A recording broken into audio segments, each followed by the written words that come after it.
working with the local, running a network of other individuals, groups, and going through the same thing. I think it's largely the case of right? The Narragansett going through, we're going to that point.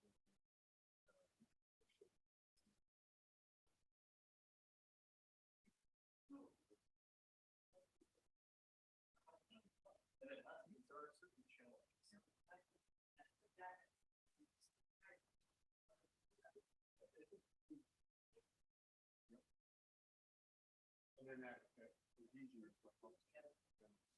Yes, exactly. I think it's all living issues on the solution.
It's just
when you get a chance, I want to get those two books back from you. You got it? No.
Hello?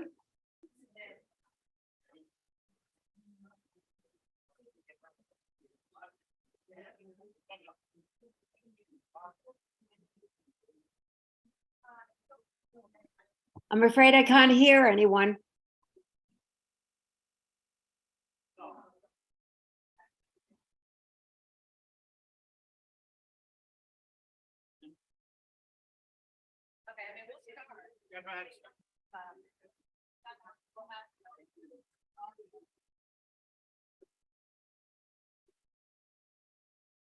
I'm unable to hear.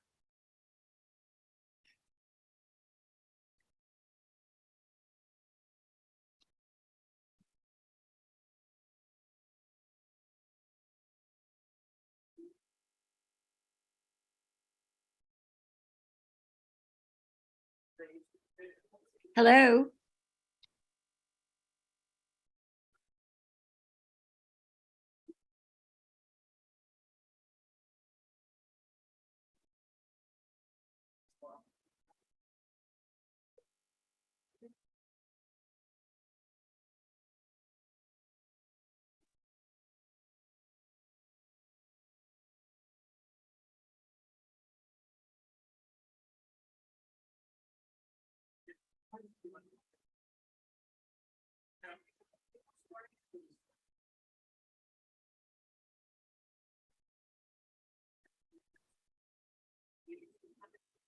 Hello? I have no audio that I can hear.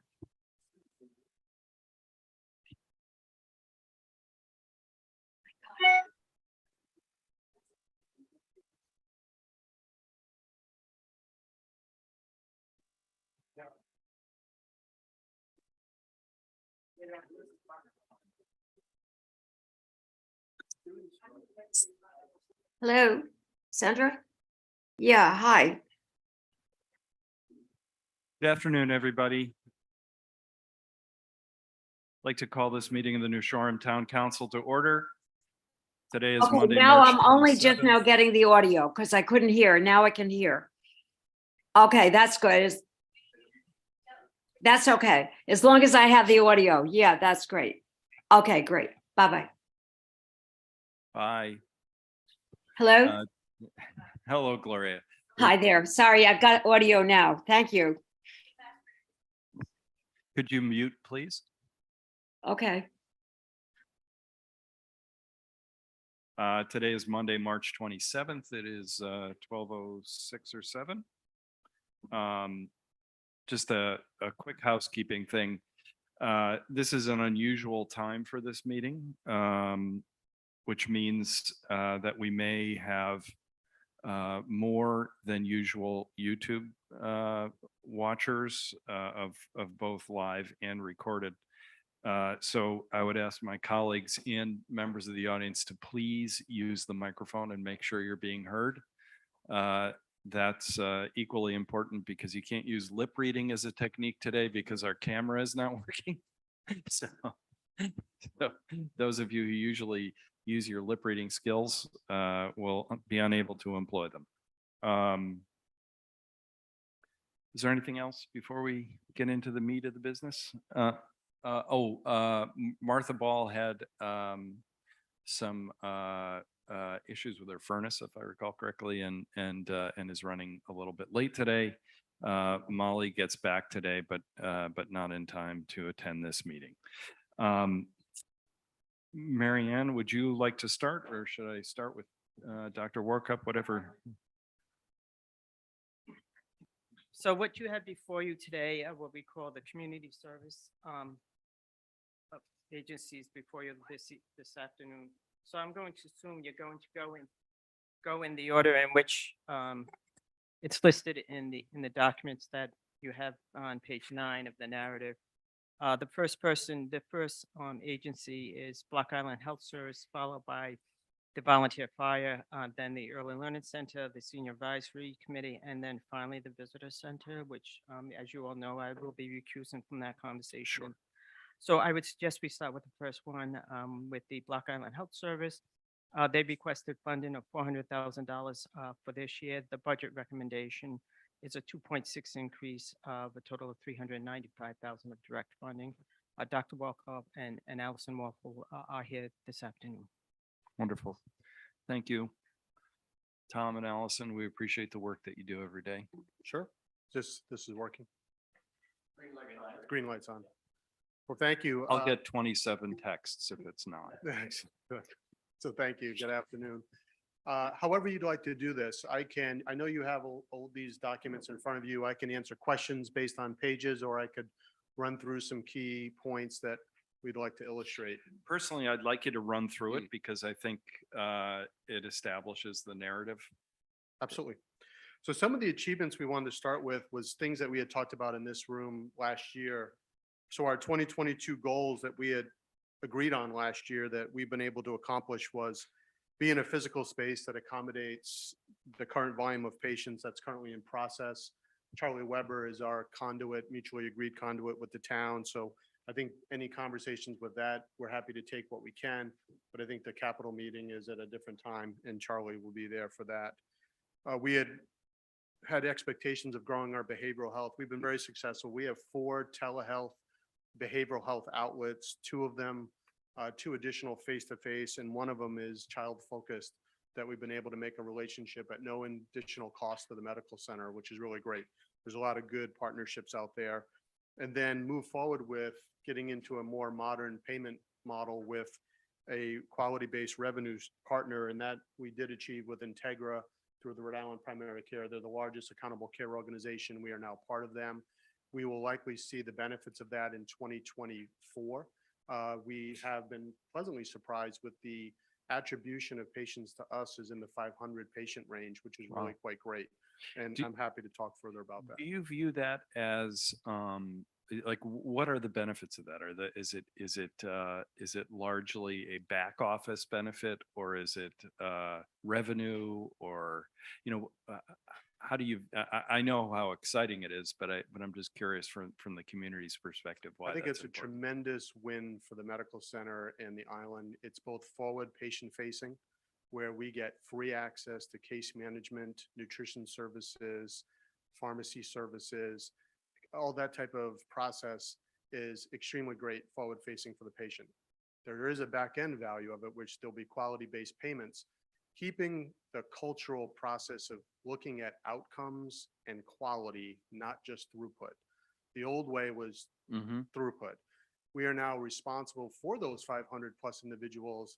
How are their cancer screening rates? How are their diabetes controlled? And the better you do on behalf of that patient, the better the medical center will do. Right. So I think it keeps the culture of primary care focused for the island, as well as forward-facing opportunities that are free to the patient, and keeps us on the forefront as these models change, because it's quite clear that Medicare and Medicaid and all the different Medicare programs, they are sundowning their old ways over the next 5 to 10 years, and they will start to have a diminishing return every single year if you are not in an alternative payment model. Right. So this puts us in an alternative payment model and sets us up for the future. Thank you.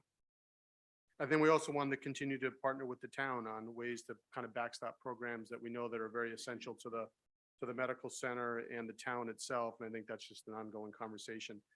Since we submitted this document, we are proud to say that we've had our rural health evaluation and passed successfully. So we are now a rural health center. That's So fantastic. we're the only federal rural health center in Rhode Island. The benefit to the community is the medical center now has access to federal grants that we've never had access before. It was very difficult to explain to entities who the medical center was. We're this little bit of a unicorn where we do primary care, we do urgent care. Now we get to say we're a federal rural health center, and it opens up a variety of doors for us, as well as the rural health department at the state level looks at us as a real principal partner for them. So we are partnering with them on a couple different projects, and we're really, blessed to have that. Through our Integra relationship, we started to have some initial meetings of doing processes like hospital at home on the island for within certain conservative disease processes. All these things are next level conversations that we get to have when we kind of align ourselves with entities like this. Congratulations on that. That's really great news. So just as a quick synopsis for the Rural Health Center, our biggest advantage is the grant opportunities and the funding. There are quality criteria that they hold us to, which is good. We want to be held to those standards. But also for straight Medicare and Medicaid individuals, which we usually take a substantial hit on, we roughly get paid about $47 per those individuals. We'll now get paid in the area of about $180 per those visits. But it's just straight Medicare, just straight Medicaid. So it's not a huge percentage of our business, but anything helps. Anything helps. Great. By the numbers, I think it shows the value of doing this data that Allison and I. have I'm been really- sorry, Tom, Keith, I think as we move forward, especially with the state, we see if we can't leverage that at all. I mean, the fact that you guys had the rural designation, let's figure out how to use that for our benefit of explaining the differences, because you may not think all of the people get it, half the people in Providence don't get it. So And we were having an earlier conversation. I think anything that's a one-off, so we're the only one in the state. So then we not only get to correct the narrative when somebody says there isn't one, but then I'm not sure they know what to do with it either. So that's why we're working with the Rural Health Department, because what's in their best interest is that we thrive. So the medical. So we have a center- rural health department, but not any rural health centers. There's some state designated sorry. ones, but yeah, so we're their crown. jewel Welcome right to now, I government. think. Yeah. Sorry. They've been very good to us, so that was great. Keeping the numbers as we have really prospectively over the last few years has really been helpful to see something. So in your documents, the medical center in the last 2 years has crested over 7,500 total visits. That's more than any 2 years that we've ever had. And you can see a trend line that just shows a fairly significant, kind of increase over the last 4 to 5 years. So that's people using the medical center as a primary hub for dentistry, physical therapy, medical care, urgent care. We want it to be that place for medical kind of conduit for both mainland and also the island. So I think we've really shown that in the last 2 years of data. This was striking to us. We feel it, but now we can actually put it on paper. So in 2022, the national median for a primary care office, we introduced last year the work RVU. The amount of, it's a relative value unit. It gauges the complexity of work for an individual medical event. The national median is 4,900 work RVUs for an office that's a primary care office. If you just use the normal coefficient applied to per visits, we'd be at about 8,900 visits, but our actuals are 9,155 visits. So we're 53.8% higher than the median, and out of that small little office. So I think it not only reflects the 7,500, but we're actually seeing the complexity of these individuals that are coming in as well. And something that I think Fire and Rescue is aware of this too in their own data, but this was another kind of a moment for us. We looked at the last 3 years of total visits during the summer, and also the total urgent care visits. So these are urgent care visits are visits that are beyond any of our scheduled capacity. They come in because they have to be seen and there's no other time to see them. We just have to see them. That in the last 3 years, we can almost pencil in 3,500 visits for the 5 months of May through September. So what's helpful to know about that is A, we're steady. B is more than almost half of the rest of the visits happen in the other 7 months. So when people have a narrative that we're just busy in the summertime, that's not true. We have a fairly substantial primary care base, and then we absorb the urgent care, which the same scenario happens. 80% of those urgent care visits happen in those 5 months. And you can see that we had in 2022, we had 587 kind of non-schedulable visits, and 80% of them were in those 5 months. So we have our regular business, and then we have to absorb this other business that comes at it. So the other part that you could use is in those 3 years, you could almost from a budgeting standpoint, pencil those in. You could infer maybe you're at a steady state. Like this is what we can produce for the amount, how our current structure is and what we see. This is what we can produce, and we've been pretty consistent over the last 3 years. The next data So was. Tom, if I get it right, in the summer, those 5 months, you're about 22% busier than you are on a per day basis. Because of the urgent care. because that urgent care. So I Right. mean, it's a big bump and that's why you have the resources from Brown or whatever. Right. Yeah. Thank you. The thing with the resources at Brown are so helpful, but the underlying scenarios, none of them have any real authority to do anything. Right? So you still have to touch Right, every single one of those individuals, even though they can help with the background stuff. And a lot of businesses would say, gee, that's really great. You get a big 20% bump, and maybe that's true if you're selling hot dogs. But what happens for us is that we're in the bottom third of the country, where I think we're 34th. I think there was a recent data that came out in the last, say, 3 weeks that we're in the like maybe low 40s Yeah. of healthcare reimbursement. So what we've been trying to do as a pledge to the town is in 21 to 22, we went up 6% in our billables. I think we're trying to be more effective in billing appropriately, seeing people, seeing more things. We were able to work on some of our back end issues. I know it was an issue for the previous councils on, the discounts we were giving. Mhm. We reduced those by 2%. So we had increasing in billing by 6%, down 2% on healthcare discounts. So that's 8%, but it only equated in the 2% net revenue. So the rest of it, we have to sign off to be discounts to Blue Cross, United, the Medicare Sure. reimbursable, non-reimbursable visits because people don't have insurance or they give us false information. Does Integra give us any more sort of sophistication or artfulness in terms of how we bill? In order to maximize revenue from some of these payers? Because I assume there's systems that help you do that. They're right now in the evolution of the ACO over the last 5 years, they've been trying to work on something called single signature authority. And it's been hard for larger groups so you have larger groups that are also part of it that by themselves are strategically able to negotiate good rates. But for the rest of the collective Integra could say, we're going to just agree on a rate for every Integra provider. That is in the works. Right. And they've been working on that the last couple of years. You can imagine that the health Sure. insurers don't want that. Yeah. But that is something that we're all working towards, that Integra, Rhode Island Primary Care has the authority to negotiate the rates. Gotcha. Because as I've expressed to the council before, we are a single entity. Yeah. They basically slide the contract across and say, here's your rates. Take them, don't take them. Those are your rates. But there's no negotiation. Right. And that's why you're seeing all this consolidation at the state and at the national level. So when you read about Care New England and Lifespan getting together, it's not because they just want to have better administrative functionality. Right. They want the market share to go and say, Sure. this is what we want. So the financial distributions on the next page, I think it's been important for us, to continue the narrative that 38% of the total budget for the medical center comes from patient revenue. 37% of it comes from fundraising and grants, and currently just 25% of it out of that entire budget comes from the town. It's a narrative that we've often had to fight through with some individuals and legacy perceptions that the town pays for the medical center. They do provide some, very large support, but it is 25% of the total package. The EMS landscape has been very neat to see.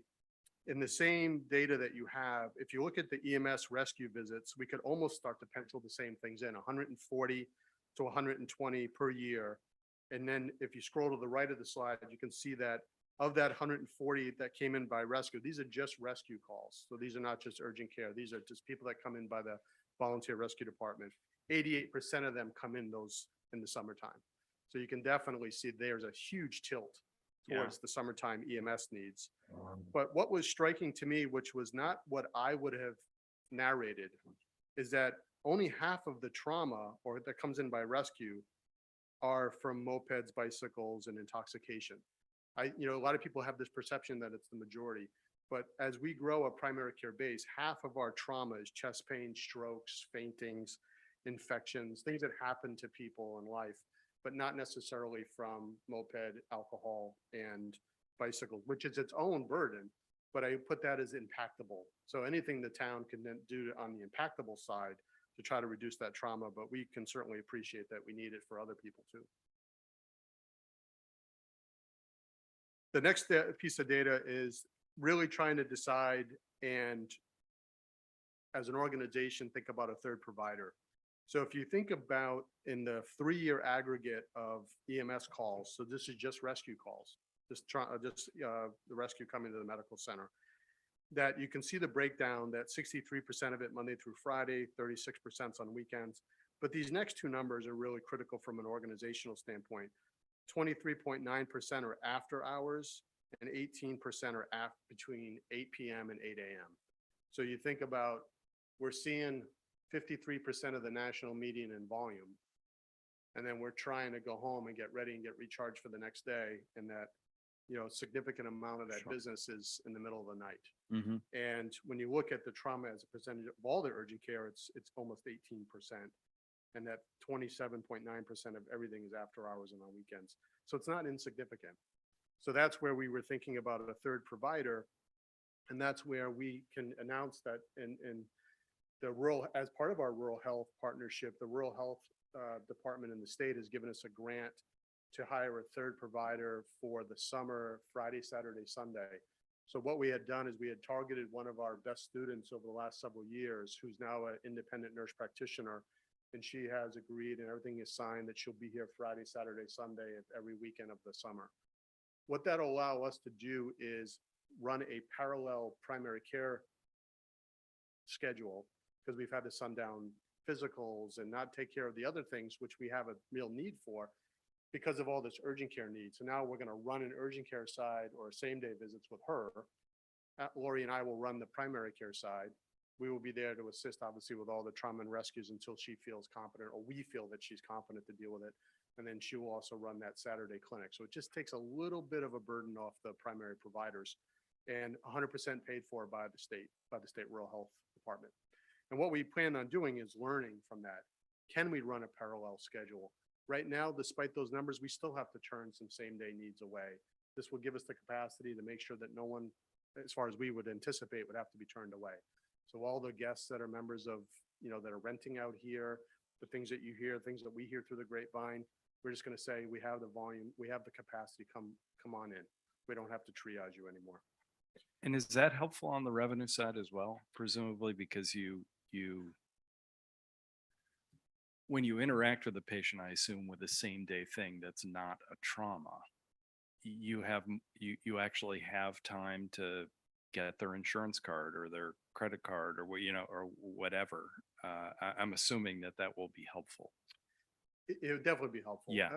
From a 1 year standpoint, from any business, we have somebody supporting their revenue, their salary, and all the revenues net new to us. The learnings are going to be the most important part for us. An area that we haven't been able to make that next leap, but we likely will try, is you can designate yourself as urgent care and as primary care, and there's a different copay structure for urgent care than primary care. It's fraught with a lot of issues that not necessarily regulatory, but legacy understanding of the medical center. What is the medical center? I've never had to do this before. We never had to do this or that before, but it is a modernization that we are thinking about doing, but it isn't priority on our list. But to answer your question, it's a real help. Yeah.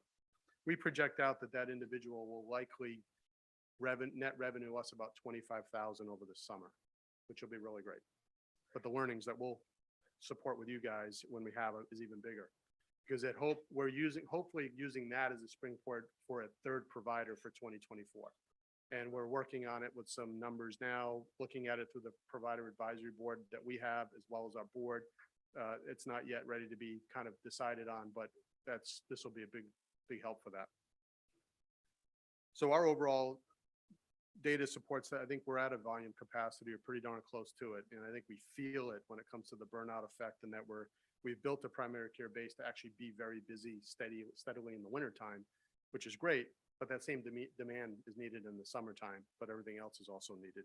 So we're asking for a 3.75% increase to the town, and continue to support efforts where we can for this third provider, the rural health designation, anything you can do at the legislative level, and just continue to help us grow from a community standpoint, where we're hoping in the third provider model, this will be a deployable clinician out to the senior groups, out helping for more things like anybody who has visiting nurse also gets a visit from this individual, because obviously they'll be needed in the office during the summer, but in the leaner times, it's a deployable asset. I think it's something that Gloria and I have kind of mentioned over the last couple of years for the senior advisory committee. I think it's a real necessity for the island.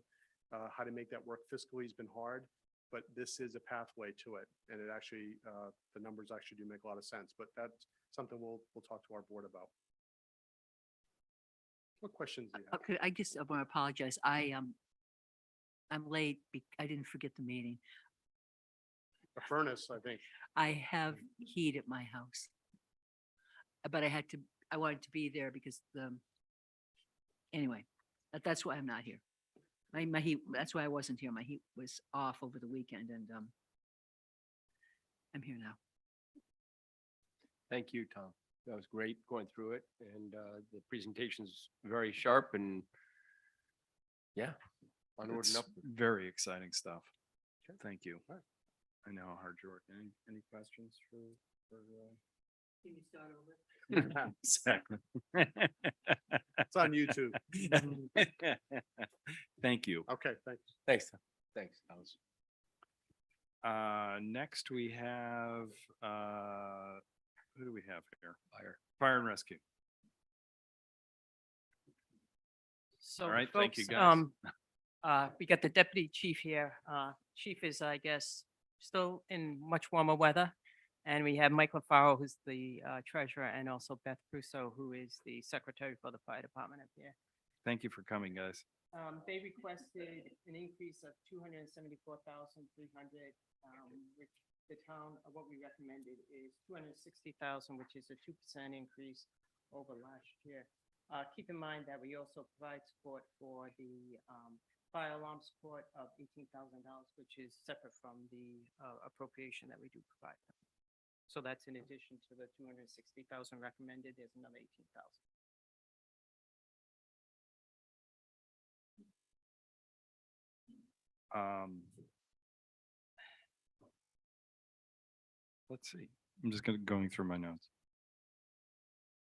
Does anybody have any questions?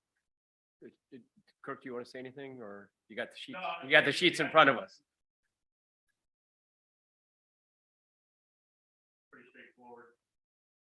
So I guess my first question is, and we went through this a little bit last year, right now, the recommended budget's approximately 14.3 under what the request was. What's the impact of that as far as you see? I mean, I can go through your budget and find 14.3, but you don't want me doing that. What's the impact? It would just be taken from training. That's where it's gonna be losing. But everything is pretty much actual where we're at. And Mrs. Dolan's house is almost done, right? Okay, thank you. Any other questions? We're doing, we're having public hearings, but this one is for the council, et cetera, to hear from the groups. Okay, Jim. Thank you guys for coming. I'm sure we'll, during the hearings, hear from you and et cetera. So thank you. Thank you, guys, as always. Thank you all for everything. How about the Block Island Early Learning Center?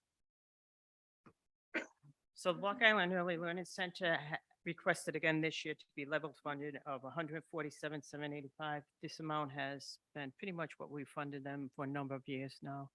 And Julie and Tracy are here if you folks have any questions for that. I have a bunch, not all loving. But somebody come up, just because I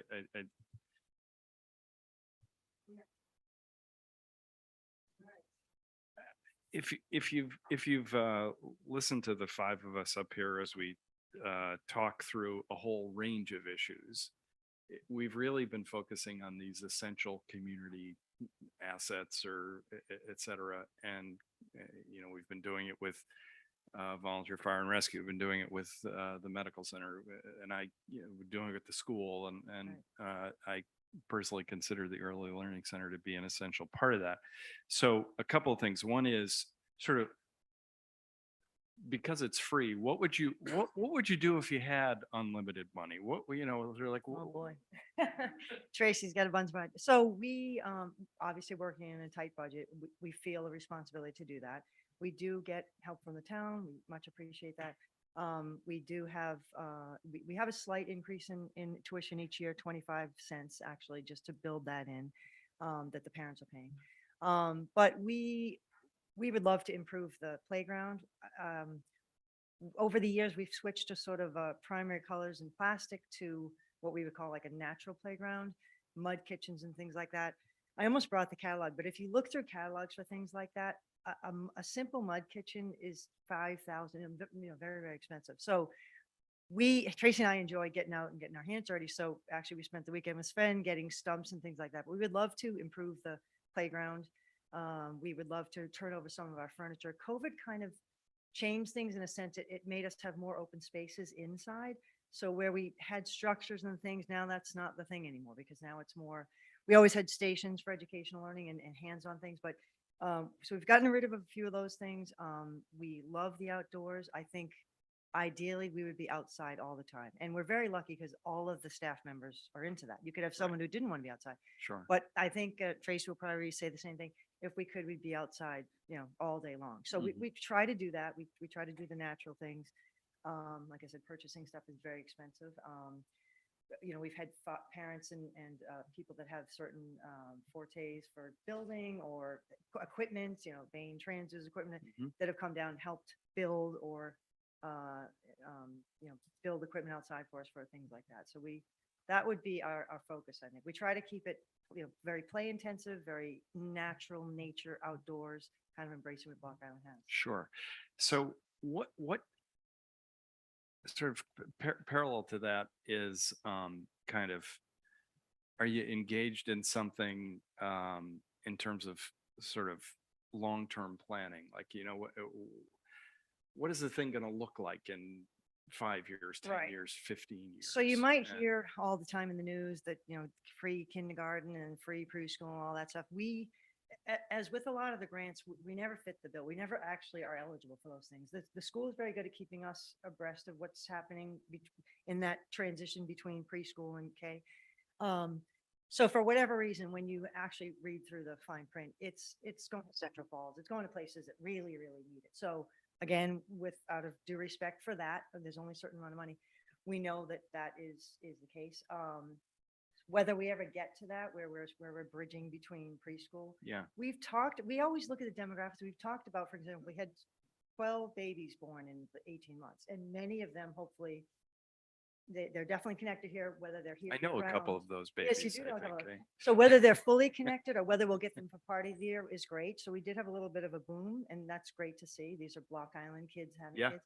So we've talked about, could we change our license to a lower age group, those kind of things. But it is a bit of a moving target because it's always the demographics of this year, So Tracy keeps a good temperature on who's being born when and who we might get and all that, and what time of year we're going to get them. So we could do things like that. We've talked about that. Be nice to be able to take kids at a younger age. As you know, it's 18 months now. So, and those are not hard to do statewide. That wouldn't require a huge, Right, jumbling of the entire facility. and whatnot. So, Sure. And, Um, and,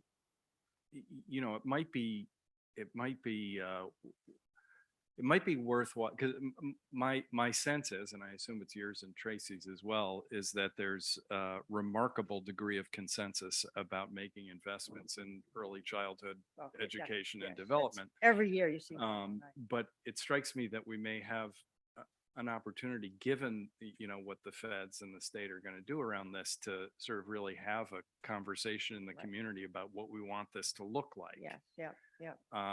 And I'll be a pain in the neck about this, but I mean, I think one of the reasons that we feel like we're not eligible for stuff is that we haven't developed a consensus around what we want to be. I mean, one of the things that's really impressive, I think, about what the medical center has done is Yeah, they've that's sort of figured out what they are and Right, what they want to right, be. yeah. And I think that's a piece that we need to be doing on this, because I mean, the data are so compelling Right. Oh, around no, the data's. having compelling, a yes, yeah, robust early learning center, or what Right. have you. Right. And leads it's to getting more younger. successful Yeah, students. exactly. Right. Yeah. So that brings it to mind too. And this will be for another day, another time. Tracy and I just were talking about this over the weekend, but as far as getting the kids out and about, we do want to kind of redo our van situation. So Oh. we're going to talk to Mary Ann and probably the rec department and other people about, it's kind of, the van we have doesn't really meet our purposes, and same with the seniors. So we might try to do that so that we can get further than just walking I have distance. 2 words for you. Stay tuned. Yes, yes. is a exactly. priority. Right. So that might be something we can kind of work with the town, trade Yeah. deals or something like that. And, but that would be another thing I know Tracy would say, to get out further, go down to Andy's Way and things like that. So. Yeah, and the other question I had is, does sort of entering into this full sort of post-COVID era, does it enable you? I think one of the things that everybody had to do, particularly in education, is seal things off. And are we now at a point where, we can open up again? Yes. You know, So, right, so um, right. we We should had to kind of open things up, I guess, and sort of distance them away. Yeah, So- right. So we did do that, yeah. Yeah, that so- must have been immensely Right, challenging. right. The other, just a technical question that would be really helpful if you just send it to Mary Ann or Amy. What has the enrollment been over time? Okay. Just sort of to get a sense of How that, much I time think, do you- oh, Five. pre-COVID certainly. 5 right? years. So, so we can. Okay, right. So just pre and post. Okay. have a handle on that. Thank you, Julie. I really appreciate it. It's very helpful. So what is the criteria to be able to attend? Because I know comments have been made by Yeah, various okay. people that they're here Yeah. almost year round, but they Right. haven't qualified. And that's a little bit dated at this Yeah. point. So, but what is the A criteria? little bit, again, we're always flexible and amenable to change because it's always about the demographics at that time. So we basically wear 3 hats, and we try to take into consideration what those people are saying and how we can have them into the center. So first criteria is that the child has to be 18 months old. If the child reaches 18 months old and they want to go tomorrow, we do the best we can to get them in tomorrow, as soon as because they age in. So 18 to then it's pre-K, so it could be 5, 5.5, whatever that pre-K age is. We do a school year. So the support that we ask for the town, helps us, with our expenses. And during that school year, if your child ages in and you go to the center, you will get the best tuition if you attend for the 10 months of the school year, 9.5, 10 months of the school year. That's going to be your lowest tuition. If you're a seasonal person and you own a store here and you appear on the island in April and you want to open up your shop or your whatever, your hotel or something, we have a different rate, and we do allow you to come for, in the spring, it's 3 months. So we want you here for 3 months, and in the fall, it's 2 months. When I say that, I mean at least 3 and at least 2. And the reason for that is because the kids are so, if Johnny comes in and he's a brand new kid, they spend 2 weeks, trying to get to know. So there's a little disruption. And so that's why we ask for that. Short of that, in the afternoons, it's even less stringent. So people can come with more flexibility in the afternoon. So our school program, which is 8 to 12, then changes to a childcare program with 12 to 4, and that's even more flexible. And then the most flexible is the camp in the summer, which is 9 weeks. And in that, you could come as little as one of those 9 weeks. So sometimes grandparents are hosting their grandchildren for 2 weeks, and they could send that grandchild for 2 weeks. So it's different levels of flexibility. We're trying to, and we're always out there asking what are the needs. One question, you touched on it a minute ago, the $6,000 for the van, is that debt? What is that? So you mean on my paperwork? Mhm. So it's, we have a repair, I thought it was 4, but we have a repair. And, We can make it for. yeah, we have a repair that we had to do, but I think thinking it through, the van we have is really tough. It's tough to get the kids in, it's tough to get the car seats in, you have to lay your full body out to get Junior in.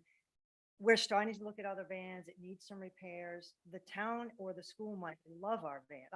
It's only got 36,000 miles, so the mileage is low. So I built in that it was a $4,000 repair, and that was estimated on Block Island. So I built that in. So it would need at least that, and maybe we can shuffle around and do something else. So I So- know those vans are tough to get. I know Chris Crawford was. So like, "I if, can't get if those." there was, if there was vans and that solved it, $6,000 wouldn't be spent and actually it'd be revenue That's from the correct. sale of Or the it would van go towards, I would say, a purchase or something. or something. Okay, Yes, thank yes. you. I mean, Chris, we looked at vans for the school and you could not find one of those big 15 passenger. They were all on order, back order. So that might be something we can, again, we'll start with Mary Ann and go with wherever she directs us. And thanks very much for, especially for the public to explain those hours and to Neil's Yeah, question. no, it's Because tricky. I think there are those lingering, Yeah. you know, questions and rumors. And I think we just got to keep addressing Yes, it to yeah. say, no, here So are the just rules. encourage anybody to call because we can explain it all out. That's the best way. Okay, thank you. Thank you. Thank you, Julie. Are there any other questions on the Early Learning Center? No? Senior Advisory Committee. Hi. Hi, Gloria. Hello, hi. Thank you all for having us and having me. I'm grateful for this opportunity to address you as I usually am, especially this year, while I still hold the post of senior coordinator for our town. As you know, I've submitted my resignation from that position, sadly, effective June 30th, 2023, this year. That decision was solely based on family issues, for otherwise I would have wished to continue in this role and working for a community that I have loved and continue to love beyond measure. As I have done in the past, of course, coming to you today, I come to remind you of what the Senior Advisory Committee has done in the past and continues to do for seniors, island seniors, and their families, and to ask you to continue funding SAC and its programming, particularly anticipating the growing needs of the senior community into the future. In summary, you've heard this before, but I think it's worth reminding you. SAC responds to calls from families whose loved ones need a wide range of assistance in managing the tasks of daily living, attempting to match them with caregivers who, by the way, continue to be a very limited resource on the island.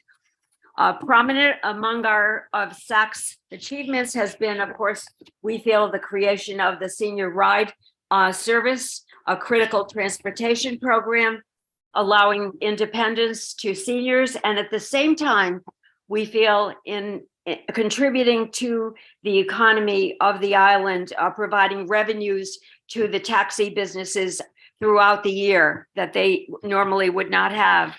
Of course, you also know, I think, that we continue to run nutritional fitness programs. We sponsor a caregiver support group, a monthly health checkup with South County Community Health, an open enrollment program with the Tri-County Community Agency, off-island excursions, estate planning, numerous educational, cultural, artistic, social, and recreational programs. Many of these programs have been made possible through collaboration with the current Human Services Director, also the director and staff of the Island Free Library, the Medical Center, as well as with Tri-County Community Action, NAMI Block Island, and South County Community Health.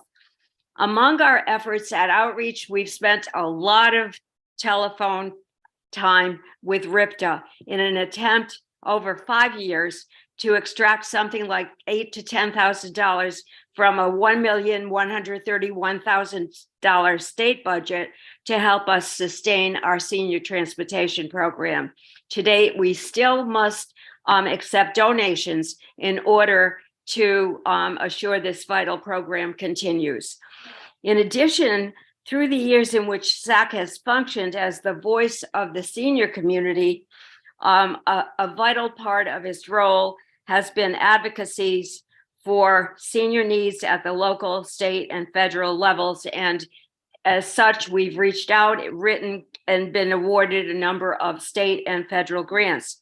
I also would add that in terms of voice of the senior community, we take very seriously our responsibility for the 1/3 population that are seniors, but we also see ourselves as the voice of the families of those people connected to seniors, the children, the grandchildren, the concerned members of families and friends who are the support network and express concern for their loved ones.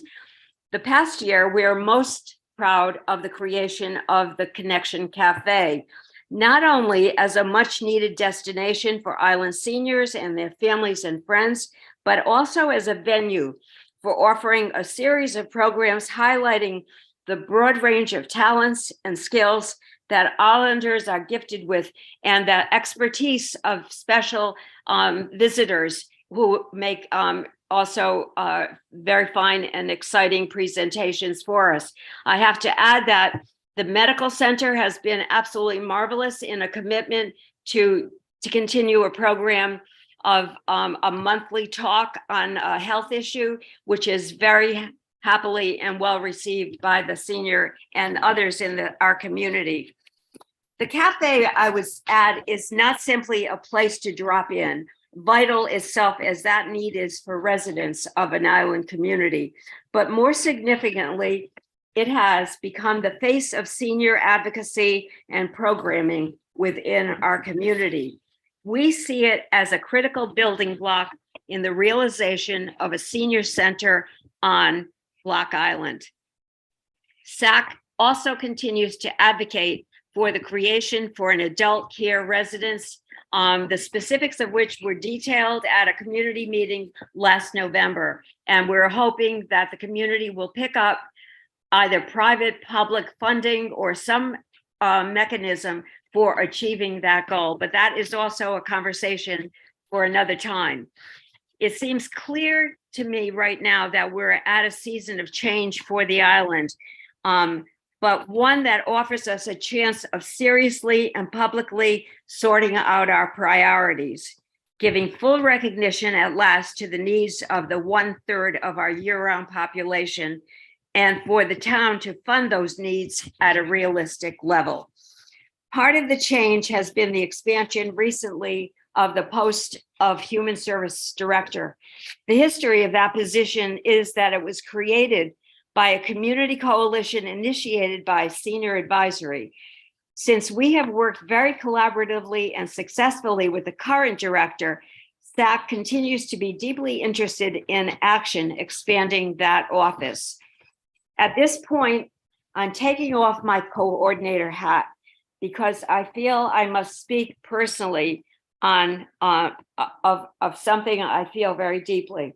I find I must express my personal disappointment in the manner in which the creation of the job description for Human Service Director expansion has gone on, and for the search with which the manner in which it's proceeded.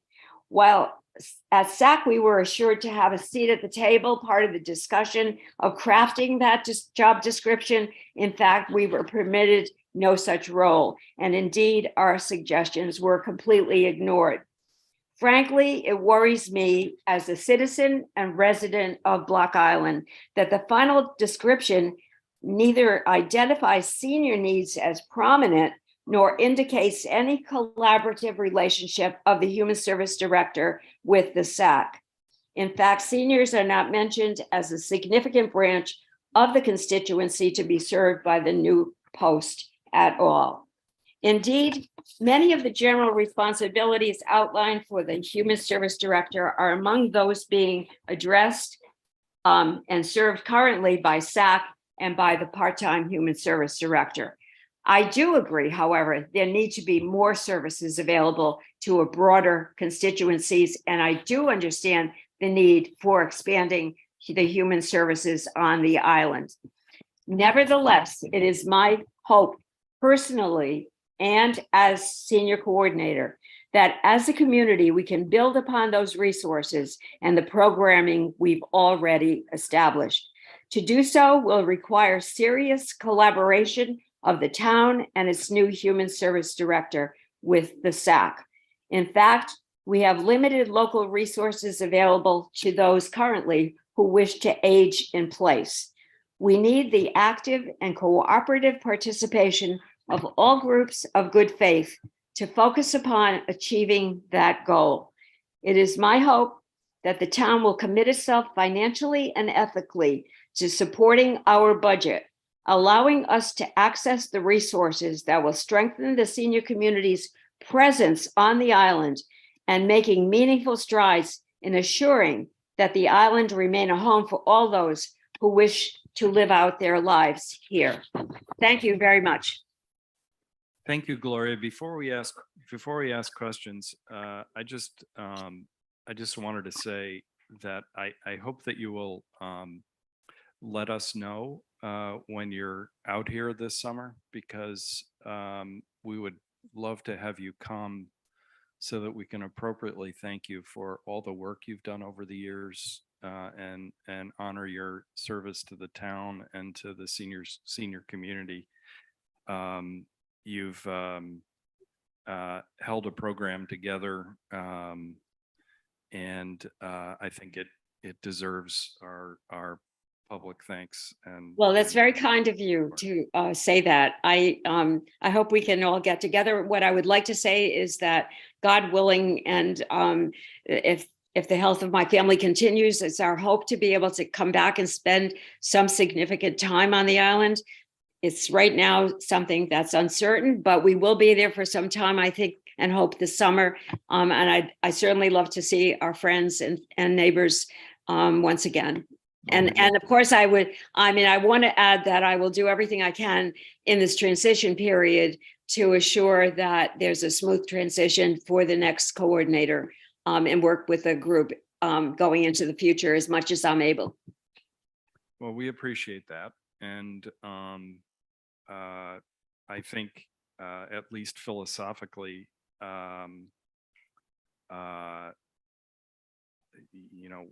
we want to ensure that there's an appropriate level of services, and at least for me personally, that was the primary motivation behind having a full-time human services director. So I don't think we're misaligned in that regard. I hope not. I hope we are. Good. Are there any questions for Gloria? Thank you. That was terrific, Gloria. Well, thank you.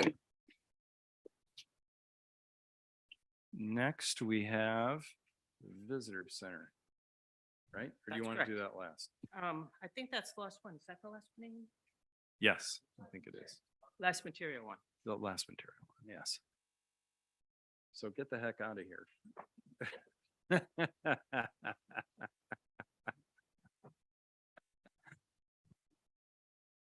So the request from the Visitor Center for this year and the recommended funding level holds at $10,000. They did not provide a written request, but those are conversations that Chris and I engaged in prior to putting the budget together. That $10,000 support level was introduced in 2001, and we're anticipating carrying that forward. So I don't know if you want to add anything or. Just to make sure that's the rent in kind being handled the same way it's been done.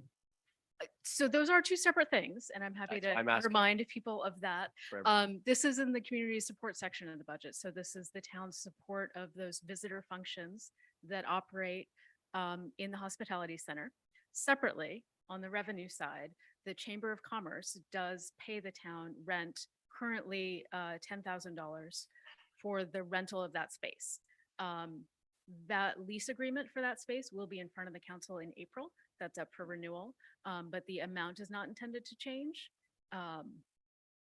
As an aside, there is a recommendation to actually shorten the term to precipitate some discussions about work that can and should maybe be done at that facility. But the rent for the space is really distinct from the funding support for the visitor center. Right. I'm glad you raised that last point, Amy, because I've been feeling, and I think talking to people about how we improve, repurpose, et cetera. And I'm really looking forward to hearing your thoughts, Chris, and others around what is the state of the art on a visitor center like that in a community like ours, and what do we want it to be, to what extent does can the visitor center be used as an education tool? We're always, working on that. I know the Tourism Council works a ton on that. And it's not going to get solved unless, in my opinion, I like the idea of shortening up the term and imposing that external discipline on that conversation. And again, a little outside of today's conversation, but we'll pick that thread up again in Capitol on Wednesday about the timing and the amount of that support. I don't know if this question is directed to Chris or you, Amy. A few years ago, there was a separation I'm asking this, but also in part for the public. There was a separation of the chamber from the visitor center and the ambassadors. And I'm assuming that this is visitor center directed to those ambassadors, or however the phrasing works. In essence, the people that are welcoming and answering questions to those that are coming, and that the chamber is separate. Is that correct still? Yes, they are. I'm sorry, Chris, sorry. So my take on the chamber is our job at the chamber is to help drive new events and traffic to an already existing infrastructure, particularly in the shoulder seasons that we haven't taken advantage of. I think the summer is pretty darn busy and now has become pretty self-sustaining in terms of people coming in here. But there are big opportunities in the shoulder seasons leading right through New Year's that we're focused on expanding, with the chamber taking the lead in developing the events and in part funding some of those events to get them off the ground and get them going. The visitor center I look at as the front face of the town to those 24 to 28 boats and planes that land every day, answering people's questions and getting them out into the island in places that are going to help again with businesses and helping them develop in those kind of areas. So 2 different jobs, 2 different functions. The visitor center is very, very busy. We're seeing a lot more international people. And so we're looking, I met this morning with the tourism people, in collaboratively working together to address some of those needs looking forward in a lot of different ways. So one of the things that we're very focused on right now is we have an app that is very popular. It's been downloaded and seen. It's over 1 million page views, but it is dramatically underutilized. So it is our goal this year to immediately address that, make the app more functionable when people are walking around the island, to use more push mechanisms to drive people into different establishments, different opportunities that are out here, from BME to whatever it might happen to be, and help do that right away, but also to develop messaging on the other side to help with some of the challenges that you outlined to me about let's curb behavior before it even gets seeded, and we'll help with that kind of as well. So I think the tourism part can be very helpful in doing some of that, and I think the chamber's part is to be self-sustaining, raising more money and helping to fund some of those initiatives in concert with others. So then just thank you very much. That was very helpful. So the 10,000 being with the visitor center is really going towards that front facing. Correct. Thank you. That's just, I'm clarifying, because 4 years ago and past, there was a little bit of murkiness there. And I think that separation of church and state clarifies everything. And I'm just There are reinforcing it. 7 to 11 people that are working in there on a daily basis in the summer, managing the tourists. It's too busy. We actually have to move stuff outside now and meet people outside. That building needs to be rethought, reconfigured, refacing in a different direction. And that was one of the reasons why we wanted the 2-year leases, to kind of start to force that conversation a little bit. So just to make sure, in the $10,000 budget is a box that you can stand on with a little megaphone? Yeah. Okay, just want to make sure that would. Martha or Neil, any questions? No? Terrific. Neil, sorry, I didn't see you. Council, we've raised the concerns about some of the transparency on the budget for his ask of the Tourism Council dollars, so he's going to be coming back to us. Wonderful. Terrific. Thank you. Thank you, Chris. Thank you, Amy. Thank you, Chris, for the document. Mary Ann, you can come back.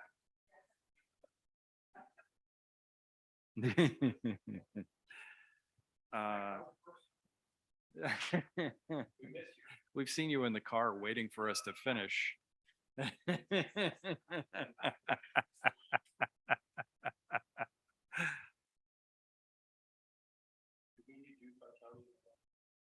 It's a question. Mary Ann may want to go through those, would be my bet.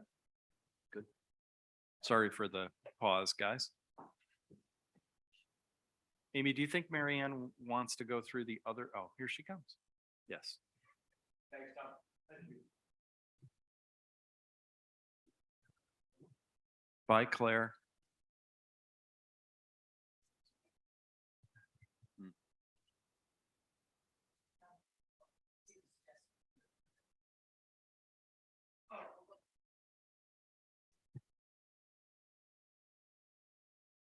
All right, Madam Crawford. I think, well, So we have it's fine. still tri-county. And we have The items that. So. I think that'd be great. Let me see. So, the League of Cities and Towns, as you know, is our share of the dues that we pay for them to the League of Cities and Towns. Tri-county action, you do. But it's have- zero? If that's what we pay, No, then we're we- getting a good deal. We'll continue to pay our dues. In a practical way, it keeps getting, I would say, mischarged to all the other dues and fees that we pay. Okay, And so we're going to stop budgeting it over here where we I saw the. see it, 18,000. Ah. and That's just why I keep didn't it have a over whole- in the administrative dues and fees, which is where it winds up every year, and then we have to move it. So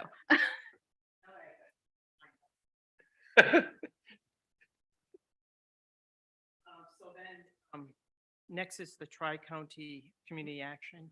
You do have documentation on that. They requested funded. We did fund Right, yep. $1,000 for that. The Visitor Center, you check. Domestic Violence Center, if you remember, we had these folks come out. Yeah, they here were, this summer. he was terrific. Yeah, what I did was when I reached out to them, found out that there's domestic violence centers geographically located throughout the state, and the state is carved up. And the one that, the South County one is assigned to Block Island. And when I reached out to them and asked them to come out to do some work, a seminar, they came out.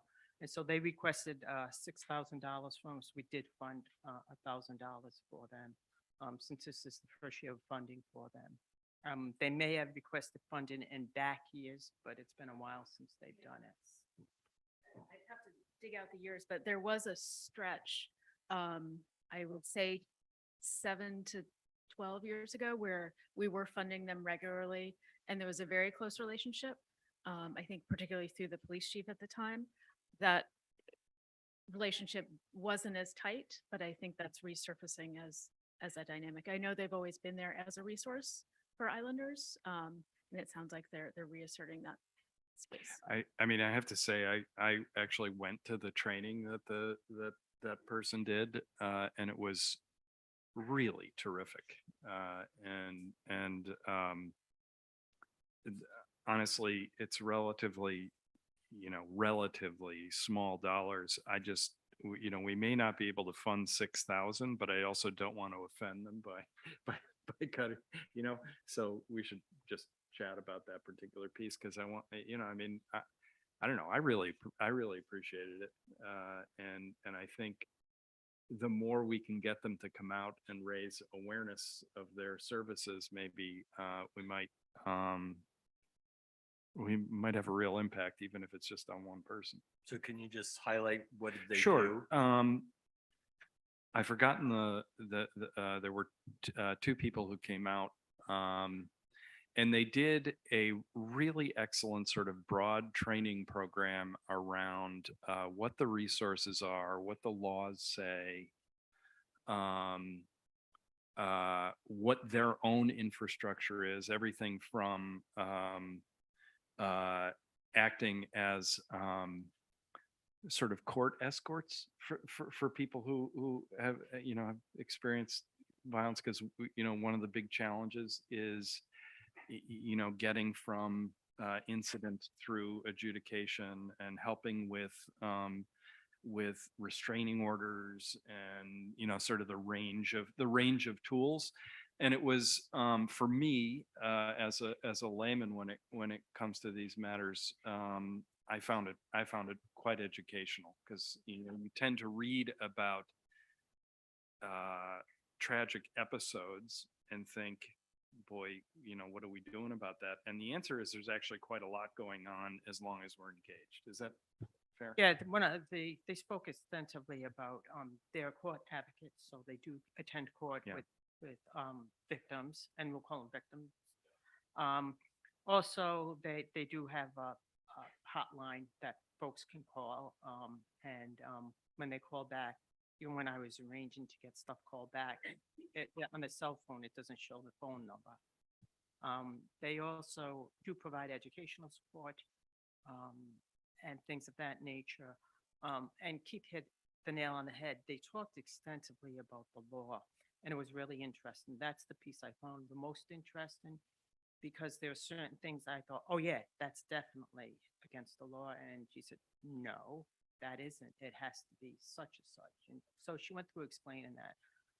And I would like to get them back out here. I think the new human service director will probably, this is one group I'm going to have the individual reach out to once they get settled here. Because I think from what I've heard, that this was a piece that we were missing. This organization was missing. And like Amy said, we were involved with them 10 and 12 years ago, so we're starting to rekindle that relationship again. Will we have the opportunity within the budget window to have potentially the person that's going to take that job be able to weigh in on this from a timing point of view or not? Keith mentioned the 1,000 versus the 6,000. What person? The director, The director is not starting until mid-April. mid-April. Terrific. Thank you. I just have are you done going through these? I'm sorry. That's all of them. That's everything. So would you just remind me, Coast Guard facility, what that line item goes to? It's a little bit of an operating line, but it lives here Mhm. because it doesn't live anywhere else.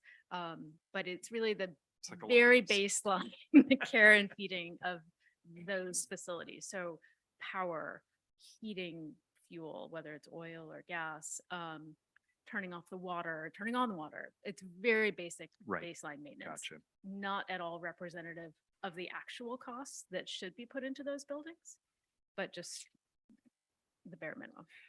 And then this is probably for Marianne or even Kirk. The $18,000 is to make sure to basically provide a stipend for members of the fire department who have to drop everything during the middle of the day to go to a alarm call. Yes, and it seems like a big jump. It actually is the first year that we're reflecting more accurately the Sure. actual cost of that right. time. Absolutely. Previously, there was a real disconnect and lag in terms of reported years and budget years. Sure. And so for the first time, the 24 budget represents the actual calls that were fielded in calendar 22. Uh-huh. So Kirk, what causes so many of these things? What? What causes so many of these? Just Showers, it's just smoke alarms. and gotcha. You have to go to them. Sure. Yeah. I mean, So, I mean, a lot of times you try and get the homeowners when they're at a house to call in and tell us we don't have to go, but they don't. right. I do. I set it off about 6.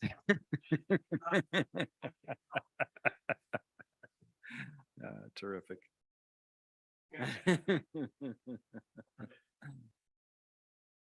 Anything else that is that all the line items? All right, we have a 18-minute break until deer. And we're keeping it open, right, Millie? Yes. Throughout the day. I mean, yeah, okay, thank you. Those who want to stay, we have a 1:30 and then a 3, so you're more than welcome to stay.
All right, everybody, it's 1:30. For the viewers at home, wake up.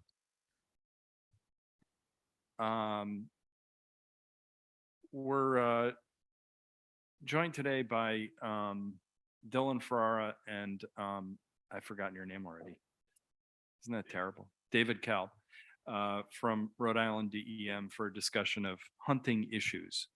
Many of you know we have had a deer task force on the island for years. And we're actually had an item on a town council agenda, several weeks ago, because we weren't having sufficient number of volunteers to join that, which I don't think was necessarily related to people's lack of concern about the deer population or hunting, but because of a need to kind of reset the conversation. And in that conversation, we talked to Marianne about, Marianne actually suggested, I think, having you guys come out so that we can hit that reset button. I mean, it feels like we've kind of been doing the same things for quite a while, and we need to have an ongoing conversation with you about this stuff, whether that's Block Island specific stuff that involves enforcement, all the way through to potentially different rules for towns, for a town that's concerned about its population. So really appreciate you guys making the effort to actually come out, because it really does matter to see and meet you guys in the flesh. I don't know if introductory, anybody else has anything to add? The only thing I would add is, I think the next meeting should be at DEM or wherever, and the point of that being, this won't be a one-time meeting. I see this as an ongoing conversation, and to the Deer Task Force, everybody is very, very focused on deer on the island from all different perspectives, and I think that group just needed, if we're gonna continue with it, really sort of needs to, we need to get all aligned on what's the goal, and not have many, many, many different inputs. So looking forward, this is the beginning of the process. I thought we were going to settle everything today. We are, Martha. It's like, after, It's only been since 1978. I was gonna say, after 60 years, today is the day I can feel it. And Um, we arranged nice weather for you too. But one of the questions that I've had is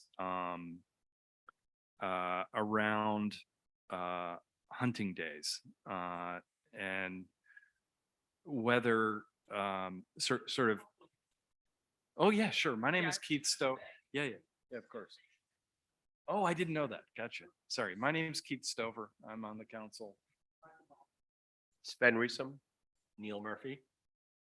and I'll do it. Molly is not here today. There's a fifth council member, and she's unfortunately absent. She's, yes, that pad of paper.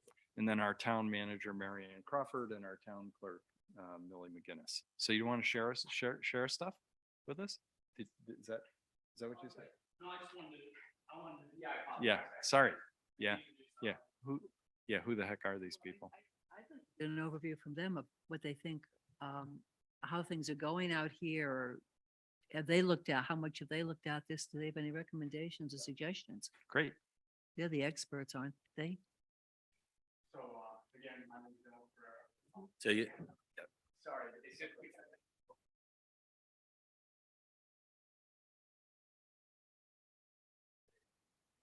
I started back in 2017. Since then, we haven't had great revenue for the plot now, so how here is. I feel like that was. So we definitely want to take another step.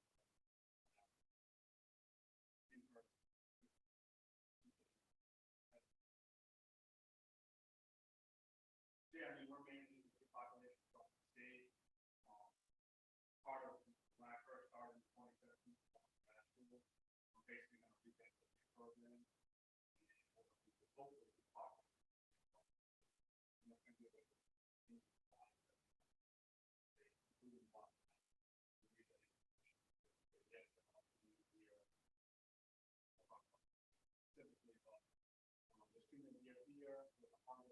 Following year,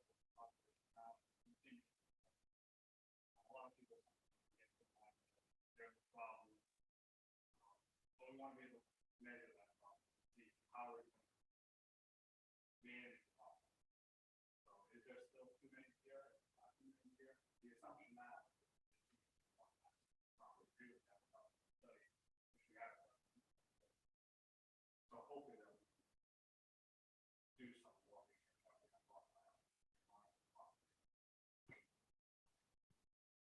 so I reviewed a lot of the past Deer Task Force information.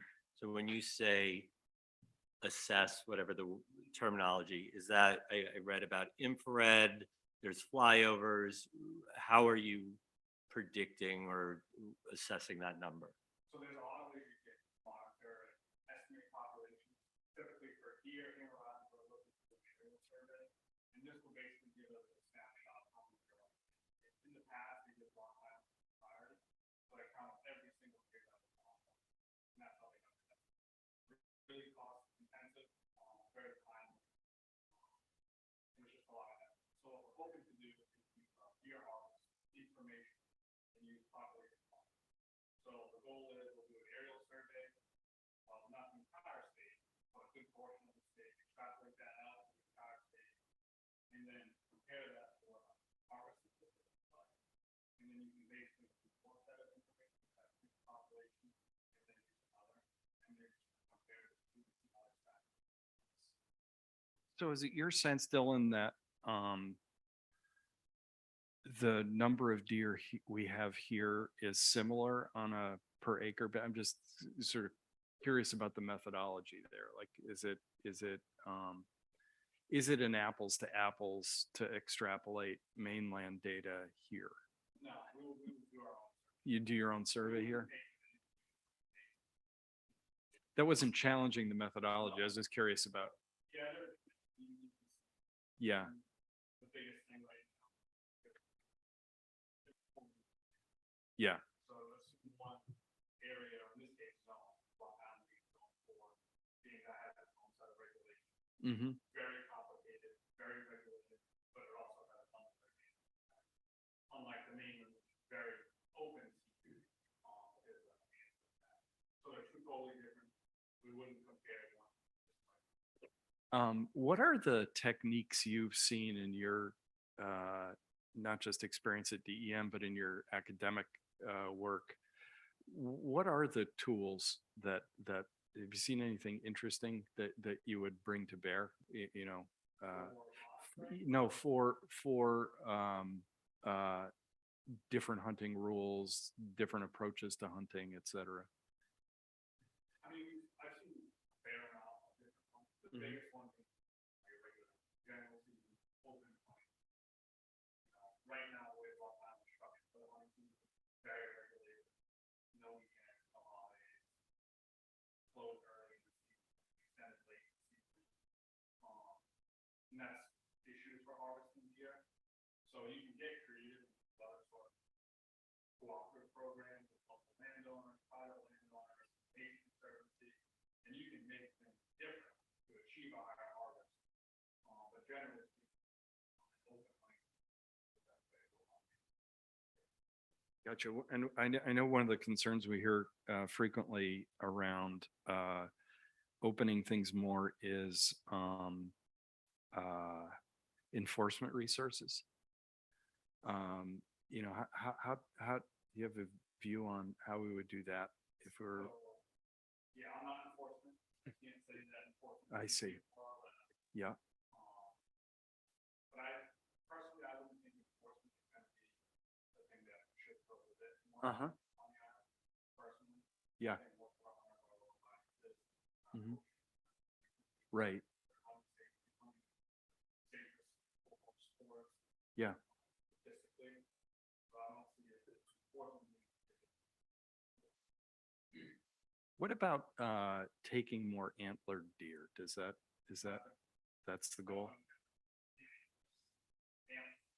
Antlered. Yeah. In terms of the more bucks you harvest, doesn't really have an impact on the life. Because one male will breed as many females as possible. So if you're harvesting mostly males, you're not looking good for being if you're trying to drive it down. Go, Can you please. help me with that math? And I know it's pretty basic math. I get it. So if you can knock out all the males, that's not a way to reduce? Okay, not all, the vast majority? Right, but I'm saying males and females. So I guess right now, everybody's limited to a set number, I know, 2 a year. If you expanded that, what would it hurt in an environment like Block Island?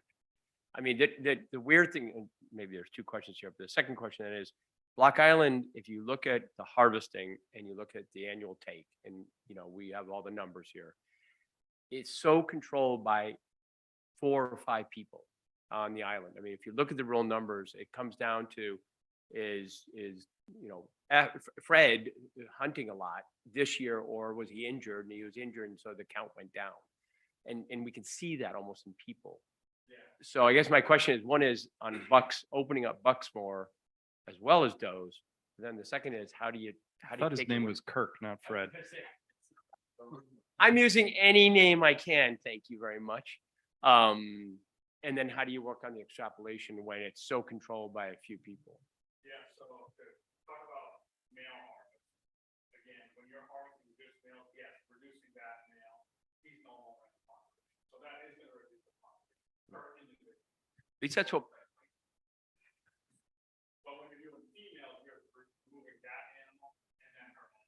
Sure. I'm not taking females out of that equation. I'm just saying, why not open it up to males as well? And that's my question. We want to keep people engaged at home. So if we just let people begin to help man, it's not doing anything for the home. Aside, in a conversation I had with you, there's more of a game to harvest the males with the antlers because you want to catch so many pointers or something like that. And therefore, if there's more ability to harvest the males with the antlers, that's what the game would go after. That's part of the strategy where the females, there's no antlers or nothing like that. That's what I've been told. Yeah, it's pretty common for people to go on because they want to harvest the big sheep. Because they love it. My family is very into hunting. I get it. I got it. So if you allow them this is that by going out there and harvest. If you could shoot unlimited bucks, unlimited males, and you want to see more males, you might not shoot a female because you're waiting for. My only, get into this later, may not be the right time, but I think Block Island is very different. So I know Northern Maine is so well and all that kind of stuff, but here it's so contained, so small. It's sort of a different channel, a different playground, I guess, a little bit. And I don't know why one would open it up to more. I'm not saying unlimited. But open it up to more, sure. If you shoot a dog, they stare up the way. You know, I get what you're talking about, but I don't see our goal is to reduce the number that are involved. And still create. You know that. I don't know. I'd love to explore that. Yeah, I mean, I'm open. And you're open to it. That's what this is all about, you know. Yeah. Sure.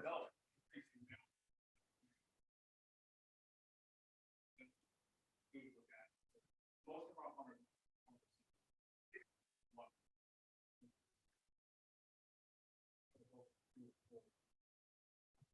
The one they tracked all year. In terms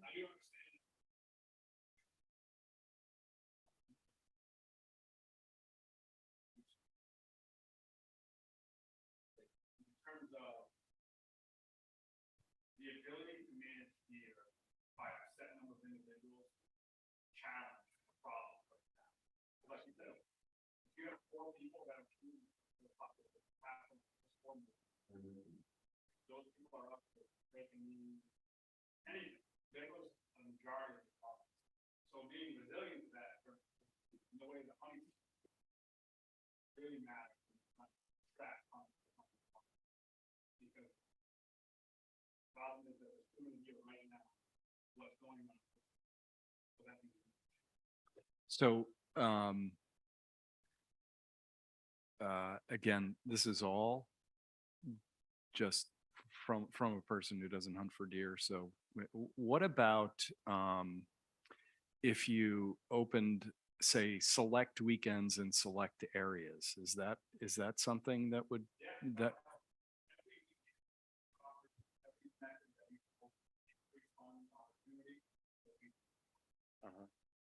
so the more you can open, the higher. It's very simple. The amount of hunting days available to hunters will drive harvest. So it's just a matter of what everyone sacrifice in terms of not for whatever reason. For it is safety concerns, whether they're true or not, you have to sort of weigh out the odds. Reducing the deer population or having hunting closed. Yeah, because I think some of the challenges is not having it on weekends doesn't attract people because they have to take off from work and if they're coming during the week and then on the rotation, I walk with my dogs a lot and I never see someone on the trails during the winter months, certain winter months. So I like the idea of if it was a certain area closed off and on weekends someone can hike in that area and other areas open for hunting. Is that something you'd be open to? Yeah, I mean, I'm certainly open to opening permanently closed lands, but I don't think this close them to other use. We have, I don't know how many public lands that we're not open to hunting and not. Okay.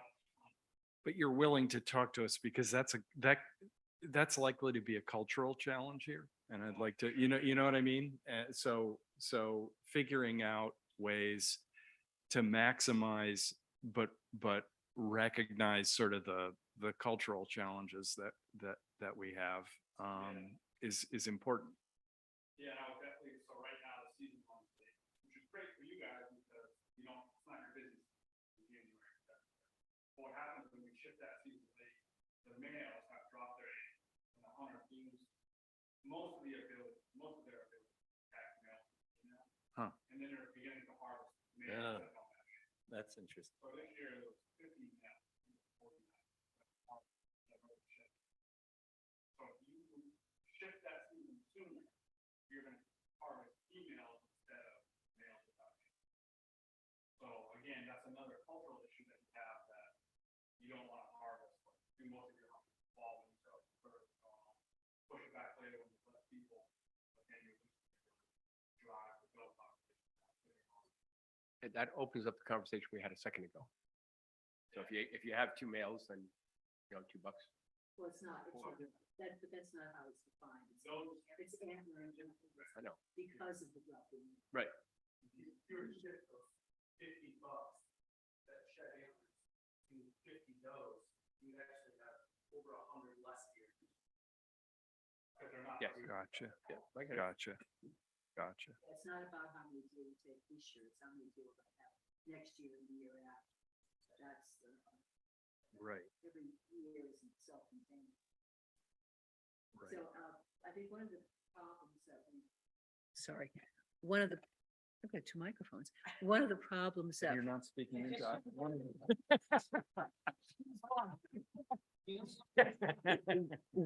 of the problems that we've had, and I don't even know where I was going with this. Deer hunt, and I don't know anything about deer hunting. Like one guy hunts on my property, and it's always late in the day. And it's not a time when people would be, well, they wouldn't be walking out there anyway, because it's private property.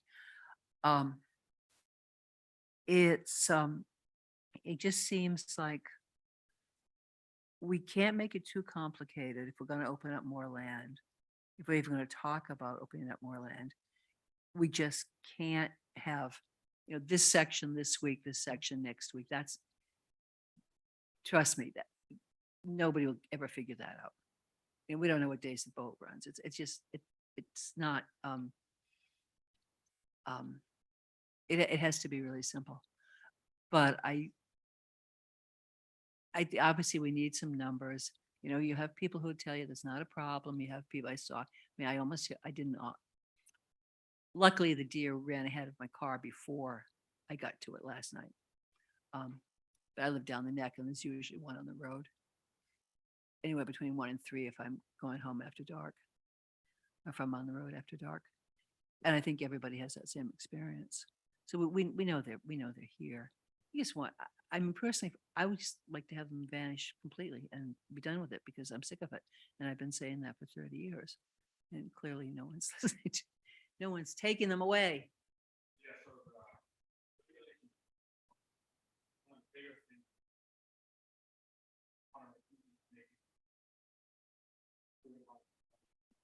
the more, you can't hunt on Wednesday, Saturday, Sunday, Friday, this holiday, that holiday. It's just like, the minute you look at the regulations, you become overwhelmed. And it's like, you know what? Mm-hmm. Mm-hmm. I can't be bothered. I don't wanna break the rules. So they just don't bother. They really just go. Going a lot out of the really good work. Sure. It's very rye, no sweet stuff. Not sweet pop, at least. Right. Right. Right. I don't think we'll have. That's a bit of a challenge.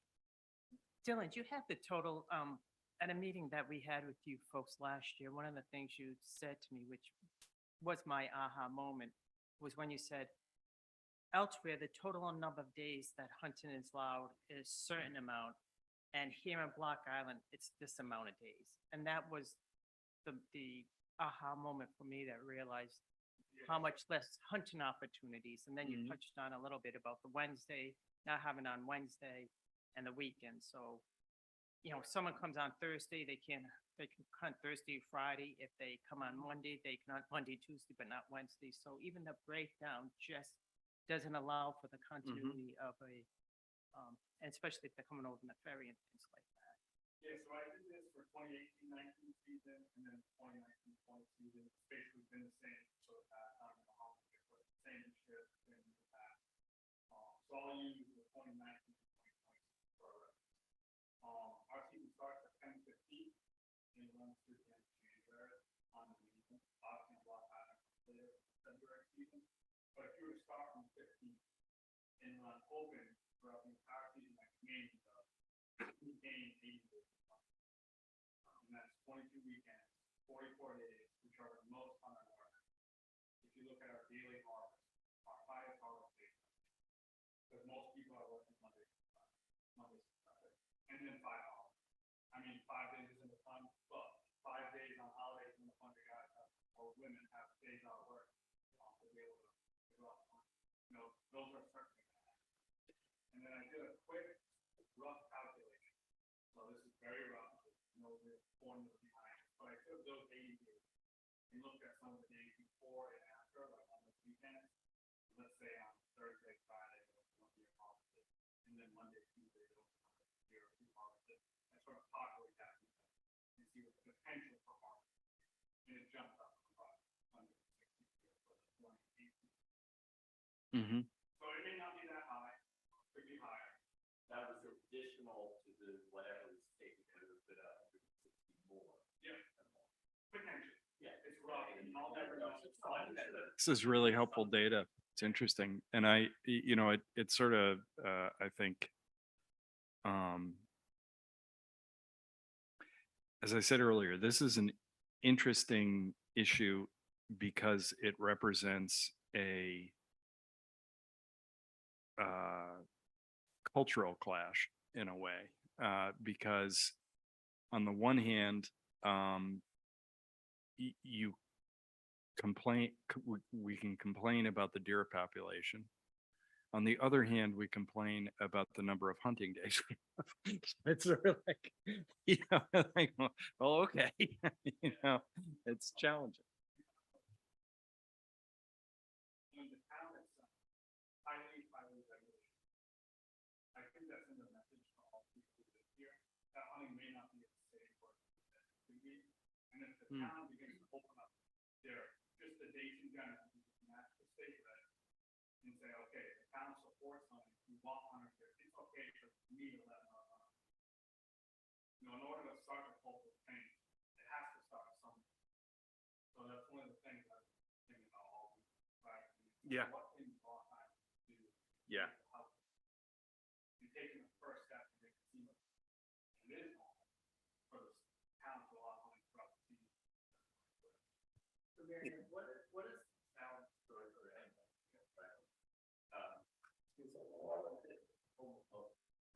What has the town done to solicit homeowners for access to use their property? Is there a current process in place? So it's, if I know there's gonna be hunting, I can say, hey, town, you can use, or hunters can use my property?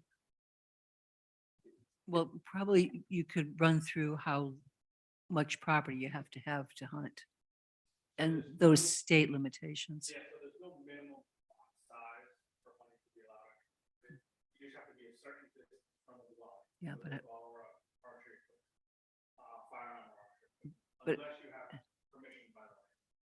So I have a map that shows all the houses on the island with 500-foot buffer.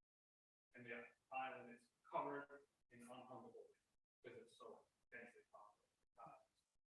But the majority of the harvest is shot because some individuals get permission from a homeowner to hunt within 500 feet of the house, and that's how they harvest. And that's perfectly okay. You know, these hunters are getting permission from a homeowner, doing so in a safe manner, and that's great. Because here I could be in the houses because most hunters are in the houses. Right. Well, and Well, the the, reason I asked, the point I was trying to make that, because again, I've been coming to these meetings for literally since 1978. You have to have permission, not just from the person who owns the land. But if you have, because a lot of the people who want to talk about hunting more deer, have a half an acre of land. And they've got somebody right next door to them. And they've got somebody right next door to them. And that's a problem. I mean, I have enough land that I can do it. But a lot of people don't, a lot of people don't understand that. And that's again where it gets complicated. but that's where I was going. Does the town solicit to grow the usable land? So my family has a small plot, but there's 6 houses right around us with sizable land. All but one is summer residence. And if we banded together to say, we're all allowing this, you open up a pretty good amount of land to be able to use. And I don't think my family would care. It's just not top of mind, right? So if there was an active solicitation process where we were asking homeowners, it could potentially be game changing on how much land gets used. Just an idea. Yeah, so if they're hunting for it, he's dealing with neighbors, they need permission. Or at least get it. So I think it's kind of close houses, if everybody in the close can agree to hunt, and then you basically create your own block. You say, okay, legal regulated hunting is allowed on these 7 parcels. If you get this, you don't even need it. If you create a co-op with the state, then the hunter could access the property without that information. On the mainland, how does it work with knowing where a property is? Right, which is sort of one of the nervous things here because, or in any community, I guess, because you've got, like you just said, such density. And to Neil's point, some houses are occupied, some aren't, especially on a weekend. Some people come out for the weekend, so there's not is there a system in place that you've ever heard of to know whether I'm in or out of the boundary? So I mean, especially with phones these days, there's a whole lot of pretty DEM. I know in Minnesota, there's a lot of this. yeah, so we have state resident has an option. You can go online with your smartphone, see on a map where you are.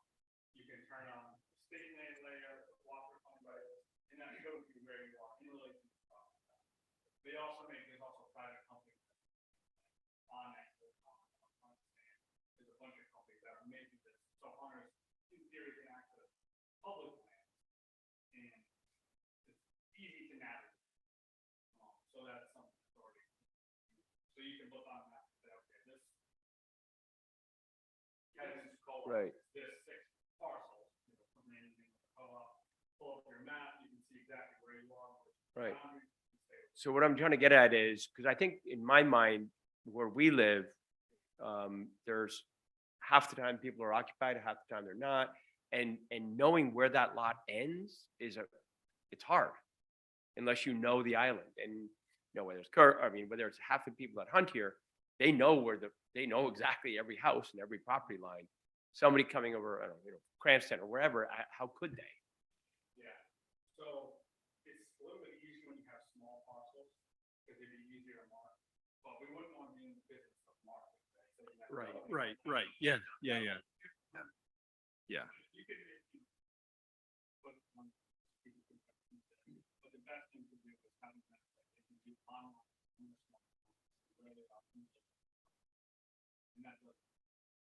And on the mainland, I'm asking this because I don't know, on the mainland in Rhode Island, on the mainland, is it individual hunter to individual property owner? Meaning here you need, if I want to hunt on Keith's land, I need to get my signatures on the page and his signature. I couldn't invite my buddy to join me without having his name also on there. Same way on the mainland. Same, thank you. All state regs that are on the mainland apply. So,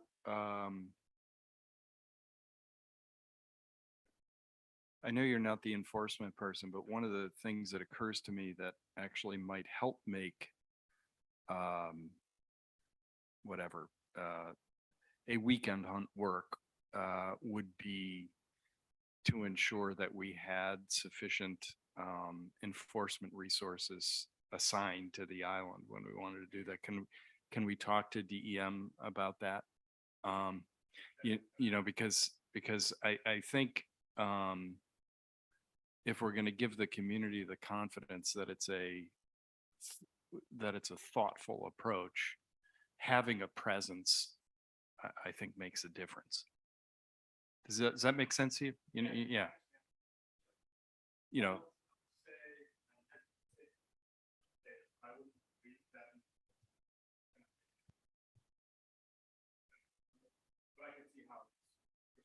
yes, yeah, I think that is entirely about, likely about. Right, but if we started small and worked with DEM over this, there might be some openness to that. Yeah, I think they're definitely open. Yeah. Right now. Yeah. Right. Right, right. Is there any current trend in reproduction techniques other than hunting that are seeing fruitful outcomes? Yeah, like on you know, I'm not abortion, like contraceptive type approach.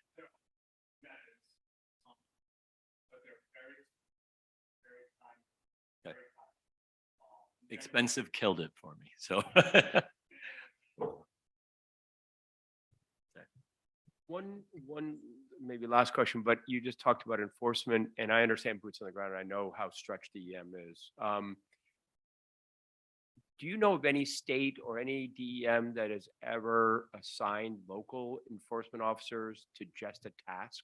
Meaning, we don't want them to be enforcement officer for DEM. This is about deer hunting, you know, XYZ. They go to school or they go to a class, and next thing you know, one of our police officers may then be an enforcement officer for that weekend. Have you ever seen that kind of model?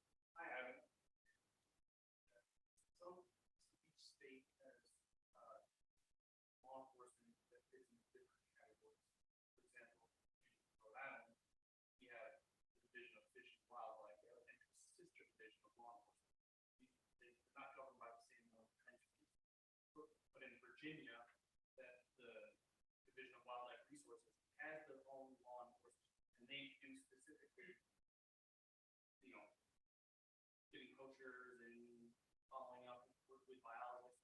They have a different entity that they don't have separate law. It's included in the law. Other states will have like, state trooper abilities on top of their wildlife law enforcement. They basically law and people could be responsible. It's all state driven based on regulations and the statutes. But there's a whole nother thing here. You probably aren't old enough to remember Mel Grant. Mel was a fish and wildlife, head of fish and wildlife for a long time. But I remember this coming up 20 some years ago, just as he was leaving, and we're having this conversation, and I was out of government for a long time, but I was in back then, and he just finally said to me, Martha, there's state laws, and that's to me was like, oh, duh. So I don't understand why the police can't enforce the state laws on hunting. I think there Paul- might Paul be a Dean's police the officer here. answer.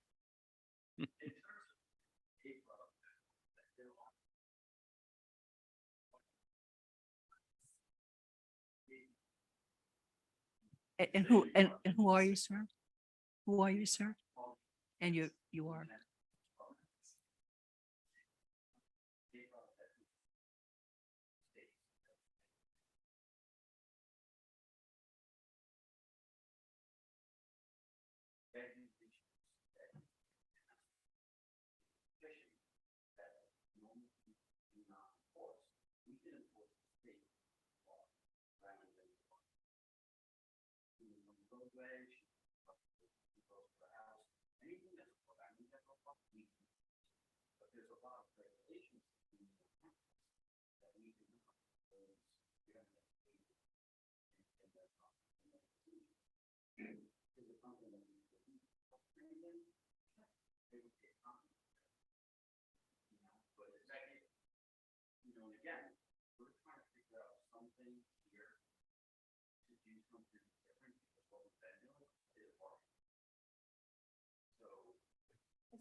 That's because your daughter moved to the mainland. It's because your daughter moved to the mainland. She was a great hunter. But She is that's- a great hunter. That's actually a,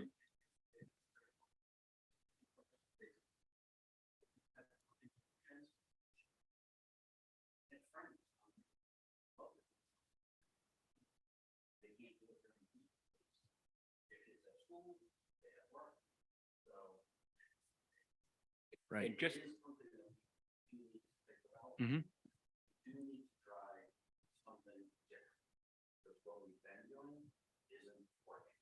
Right. and just for Dylan's edification, his daughter was one of the hunters about 3 years ago who got a significant portion, and then she moved, and you could almost see it in the numbers. I mean, literally one person, two people matter. Good, Yeah. better, and different. Yeah. I'm just reinforcing that Yeah, comment before. yeah. I wonder who, yeah, I Yes. I think Paul's comment there raises an interesting sort of, what do you get out of this? What do we do after this conversation? And one of the things it occurs to me is if we work to come up with sort of a list of things that we think might be helpful for us. If we could come up and see you guys and sort of go through those things with you. Maybe some work, maybe some don't, maybe some you think outside the box and say, hey, let's give that a shot or not. And I say this with full understanding that, at least as I understand it, that a lot of this is within our own control, but some of it, like having a presence, like the bucks, et cetera, we may need, will need to work with you on, and if you're open to that, we'd really appreciate it. Does that seem like a good approach to this? Yeah, but I'd just like to put on the record, I think I heard maybe 3 different things you've already suggested. I'm not saying don't come back with more specifics, but one was from you was opening up potentially on weekends would help. 2 would be opening up the dates on which we currently have in our system. And then 3 was the potential for more land for hunting. Is 3 major things that you guys would recommend we look at. Right. And my thing with is that is our burden. And that is we have to try to accommodate what are fundamentally sometimes conflicting priorities in the community and may need help from DEM in order to manage through that. There was one having the planning on get nervous. Every batter. And what's that? I don't, I'm not.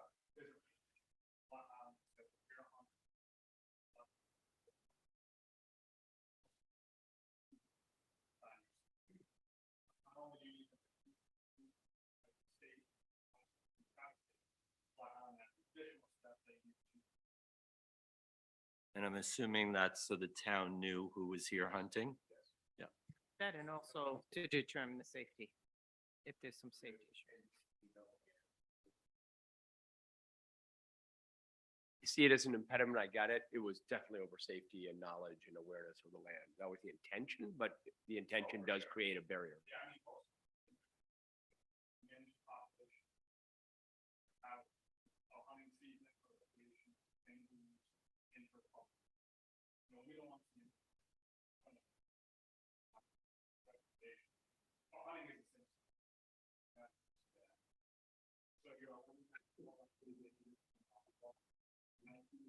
15 times more likely to snowboarding, 25 cheerleading and bicycle riding, 34 times more likely to play soccer, skateboarding, and 105 times more likely to get into playing football.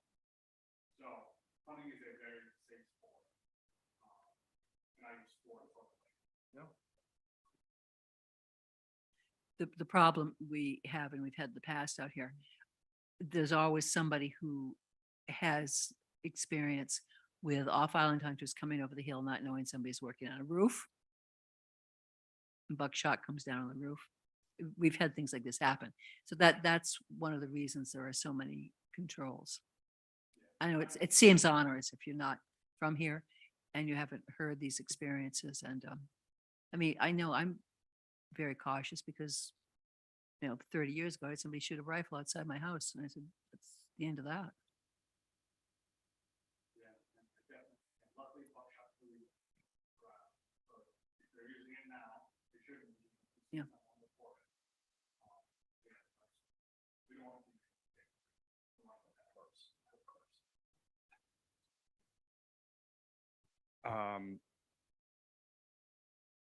So Mary Ann, we can work on a list and then we can figure out a day to travel up and see these guys. Yeah, they're that right make over, sense? right in, Narragansett there, right? Yeah.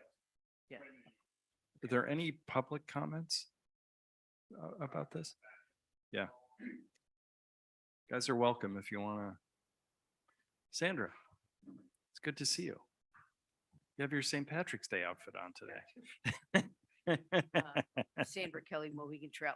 It's really, I just came into toward the end of but I would really like to thank Fred and Fred for their hunting efforts. Cause, really, and the other they've guys. done a yeoman's job, I think, and it's a problem. And it's something we have to deal with for sure. I don't know exactly how, but something has to be done. Come on, Chris.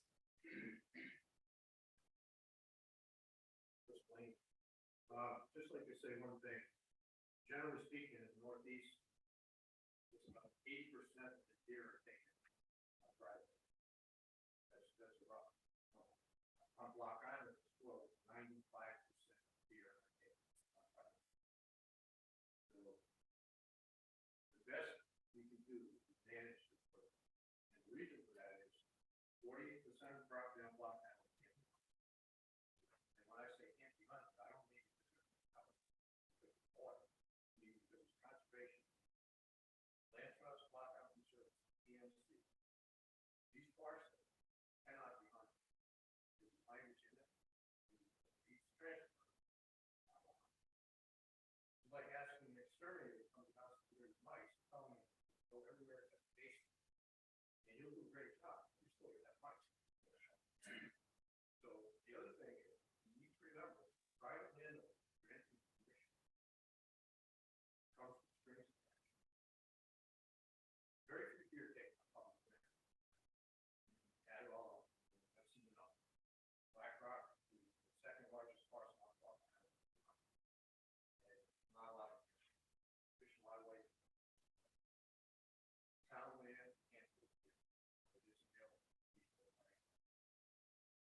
You need to stay on good terms with private property. If you don't, and verify, occupied alone, fine under state law, home that can be occupied. Now, years ago, it was supposed to shut the winter park. Now they're all open. Heat's on, water's on, walk in on the weekend. We all know, a lot more people come here. They're 25, 20, 50. That's the big. As far as the bill said about private land hunting and the hunting days, I'd like to know if all the days are named for private land. So I don't think it's about. The DEMs will help us on mainly 3 times the deer take the public and the private. I think in 2017, see 1,500 on private land, 500. So again, the other thing is this registering the chief of police department, showing the government. You can burn them. There's 100.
their behavior, body shape, you can tell about them.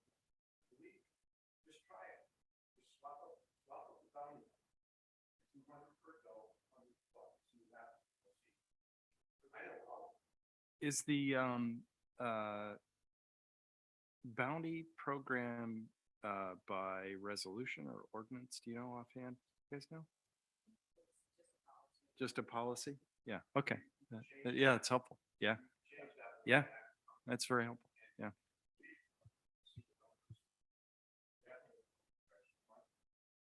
Don't absolutely right.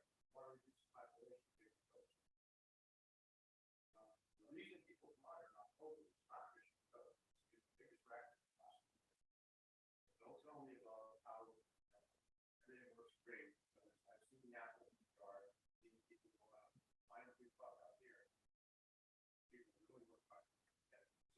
Oh, up to the market. It's also that out.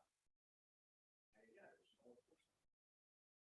Black Rock Lottery closed, sad meeting part of people like this. And they promised to enforce it here regularly.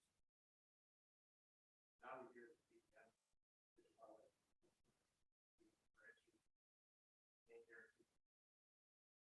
Tell them that they can't have enforcement in all that Black Rock Lottery. This is not a police enforcement. Guaranteed. That's the only.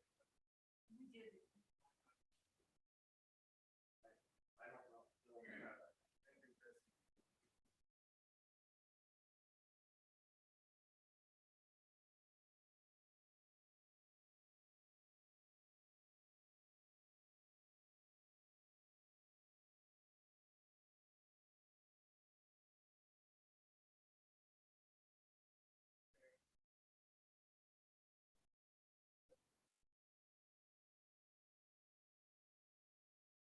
You could just say 14.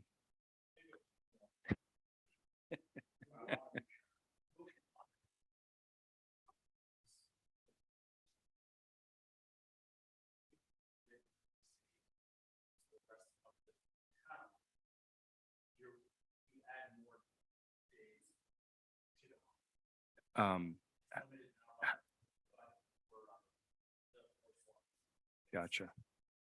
Gotcha. So that's a maximum of 24 hunters we could have. Yeah. Gotcha. I want to say, I don't have that in front of me right now. I can follow. Roughly that. Yeah, it's usually more than 10, less than 10. Right. Gotcha. Terrific. Are there any other questions? This was terrific. Oh, Kim. I didn't see you. I just have a follow-up question that you.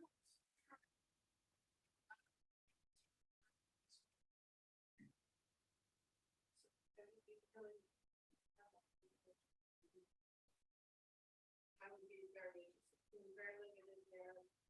That should be sanctuary. So if you're not getting any here, there. Sure. So what, oh, good. I'll just add, my only mention is because I was asked for some data a bunch of times the last few weeks. So every year I'll publish a year status report that talks about the harvest summary for the entire season. So that usually goes out in August, because that's what the data review and publish a report, get it on our webpage. So once that's finalized, I'll get it to you guys. Oh, that'd be terrific, Dylan. Thank you. So before you jump down, Chris mentioned something that really struck with me and our previous conversation. That is amount of public land versus private land here, and where you can and can't hunt, just by that nature. And I think you understand the lay of the land, right? So half the island roughly is not huntable.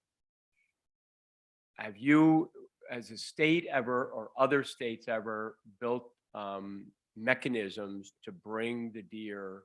I don't want to use words like baiting, or I don't want to use fancy words, to bring the deer to the private lands in our case. So I'm trying to, You understand where I'm going with this, right? So I mean, if all the deer go to a certain corner of the island, they can just sit there laughing. But how do we get them to huntable space? Yeah, so I'm sure Chris knows more about these than I do, but I would like to double check that 50% is not allowed. Oh, it's right. It's very close to it. You gotta find. So It's not on Block Island right now.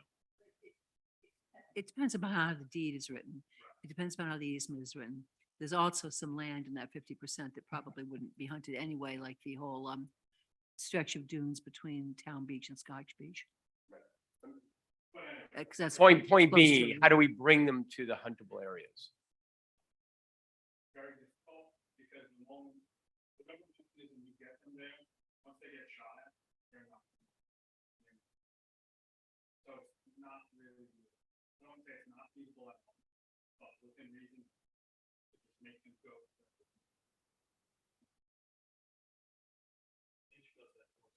Yeah.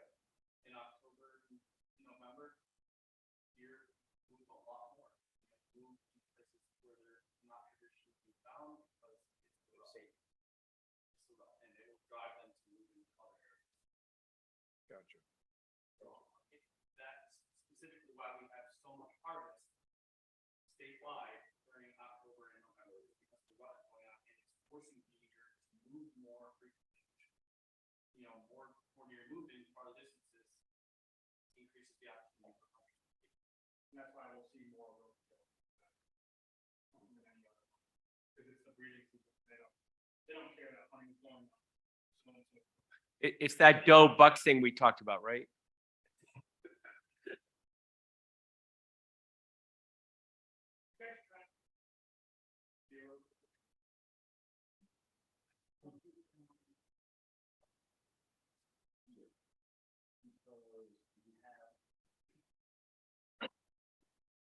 A lot of times out here.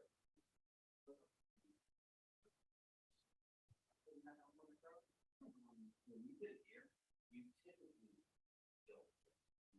You get your car, the power car, you rip off your side mirror, you stand on the side of the road, and you curse the deer, and deer are up. Do some of them die?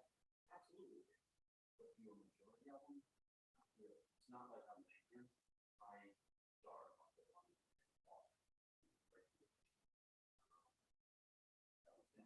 So we try to, in terms of car accidents that are hit, we do have them, but a lot of them run off and don't end up with an actual number of complications. Well, I would imagine a lot of people go to report their kid. Here, right? Right. So I'll add, the reason I ask is that's a very cheap and easy way to monitor.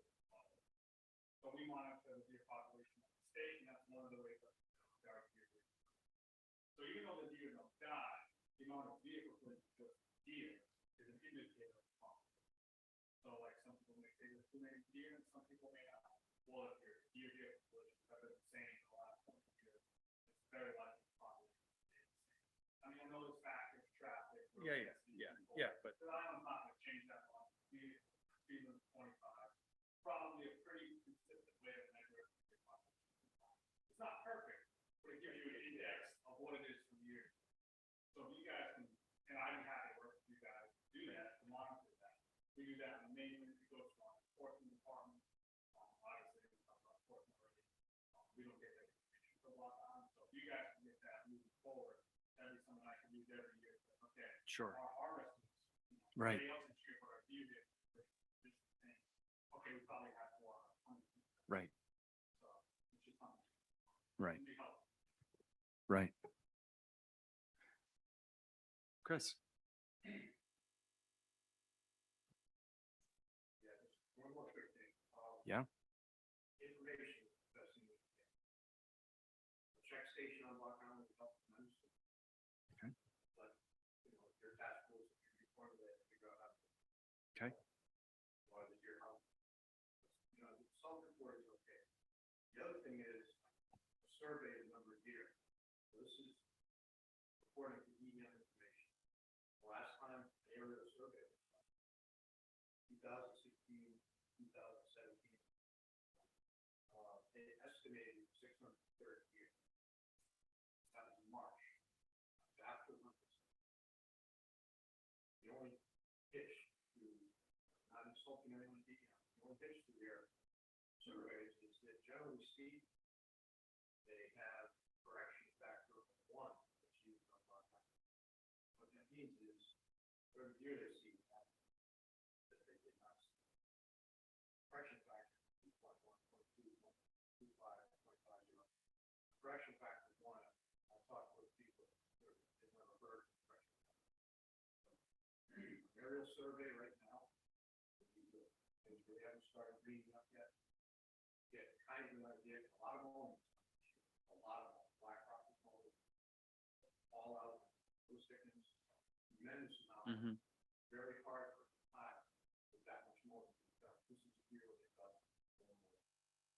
One other thing, 20 years ago or 25 years ago, your past goals were now attempted to get a list of private properties that people want to run. They ended up in the library. People had such a tiny little place on High Street that hunters would come over, they drive to the library, open the book, and like that place. And then they go look at it. How do deer check stations work? Yeah. So, we run deer check stations during the first weekend of the Muzzler season, first weekend in November, and the first weekend of December, first weekend of Scotland season. So those are the 4 highest harvest days for deer. But again, the day we're talking about, that's up, and that's the start of our file. Those are highest. What happens is the hunter goes out, and it's not block on right now, or cruise time, it's just the main. So if you harvest the deer, you don't want to. You sure on those days you're gonna bring it to a check station or a biologist like myself. Looks at the deer, weighs the deer, takes these samples, and is just looking for them. I see. They come in, do that, they go. What are you seeing in terms of disease? Because I've heard about, CWD. yeah, CWD. Yeah, Thank you. so right now, the deer, disease log.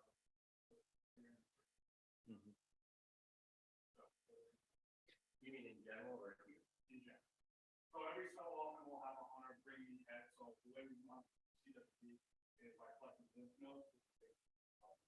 And some hunters can block out and bring you the head.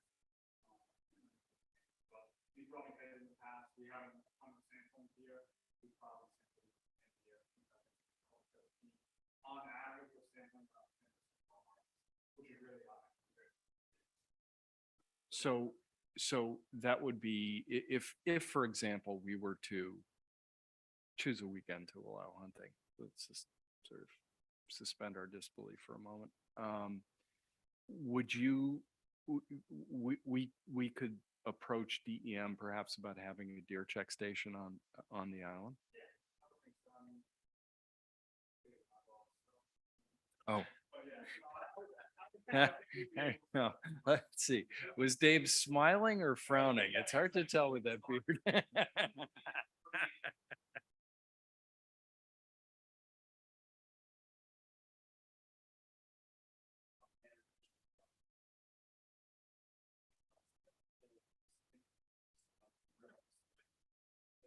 what makes Hollywood wild.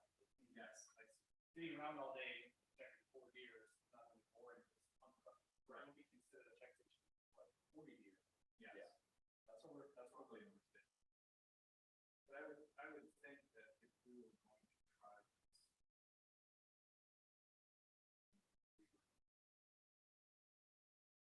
You would Have to come with fairly significant public education, which, perhaps might maximize the number of deer that were shot on a particular day.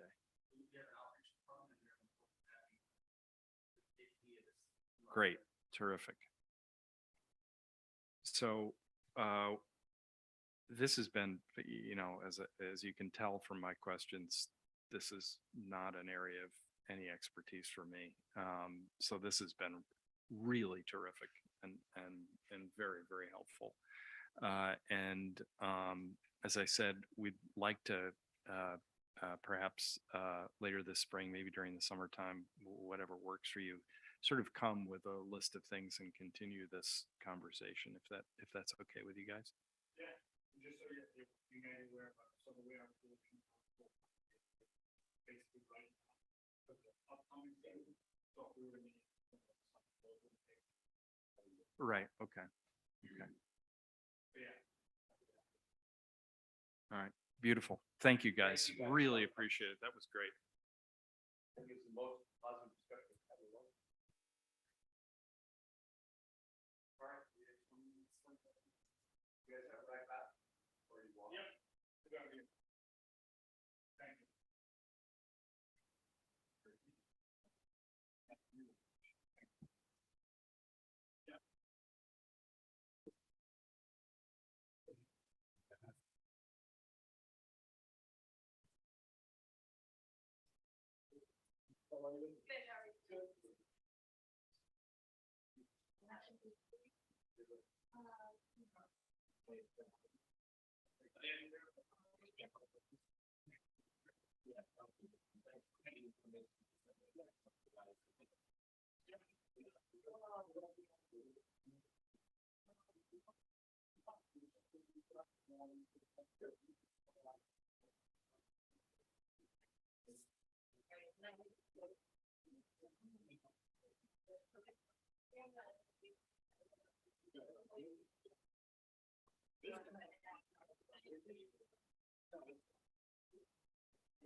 See, that was.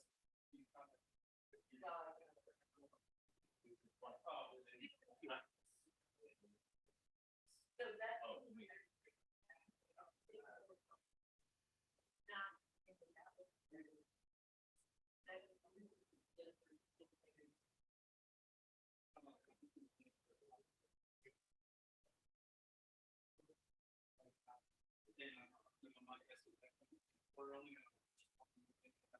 The interest.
All right, guys, I'll call this meeting back to order.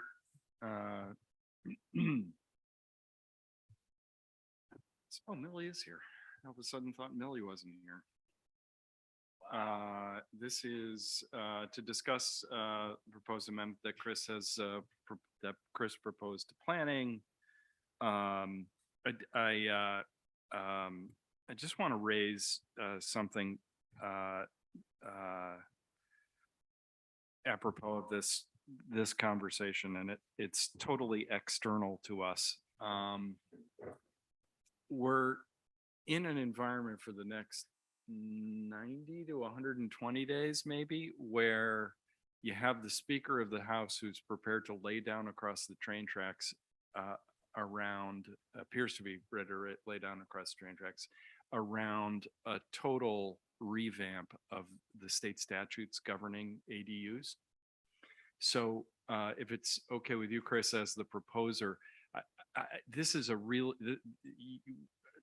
you guys know, because I've been pretty public about feeling like this is an important component of our ongoing affordable housing plans. But I would say that we don't, at least I don't want to write an ordinance twice, because theoretically we could be creating an ordinance and then within 30 days be out of compliance and have to look at a new way to do the ordinance. So it's just in terms of all of our time and energy, and frankly, some of the stuff we might want to do might be controversial. We'll work on this, in my opinion, and see what Shikarchi comes out with. I will add as an aside that that I asked our lobbyists to schedule a meeting with the staff people in Shikarchi's office, who are the point people on his ADU bills specifically, but generally on affordable housing. Because I think we want to be in there as these things are being drafted.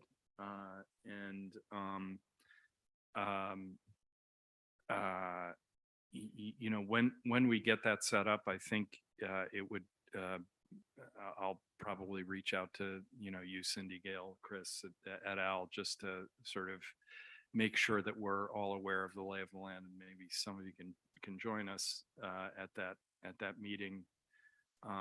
Because I think we have perhaps a unique opportunity with the Speaker.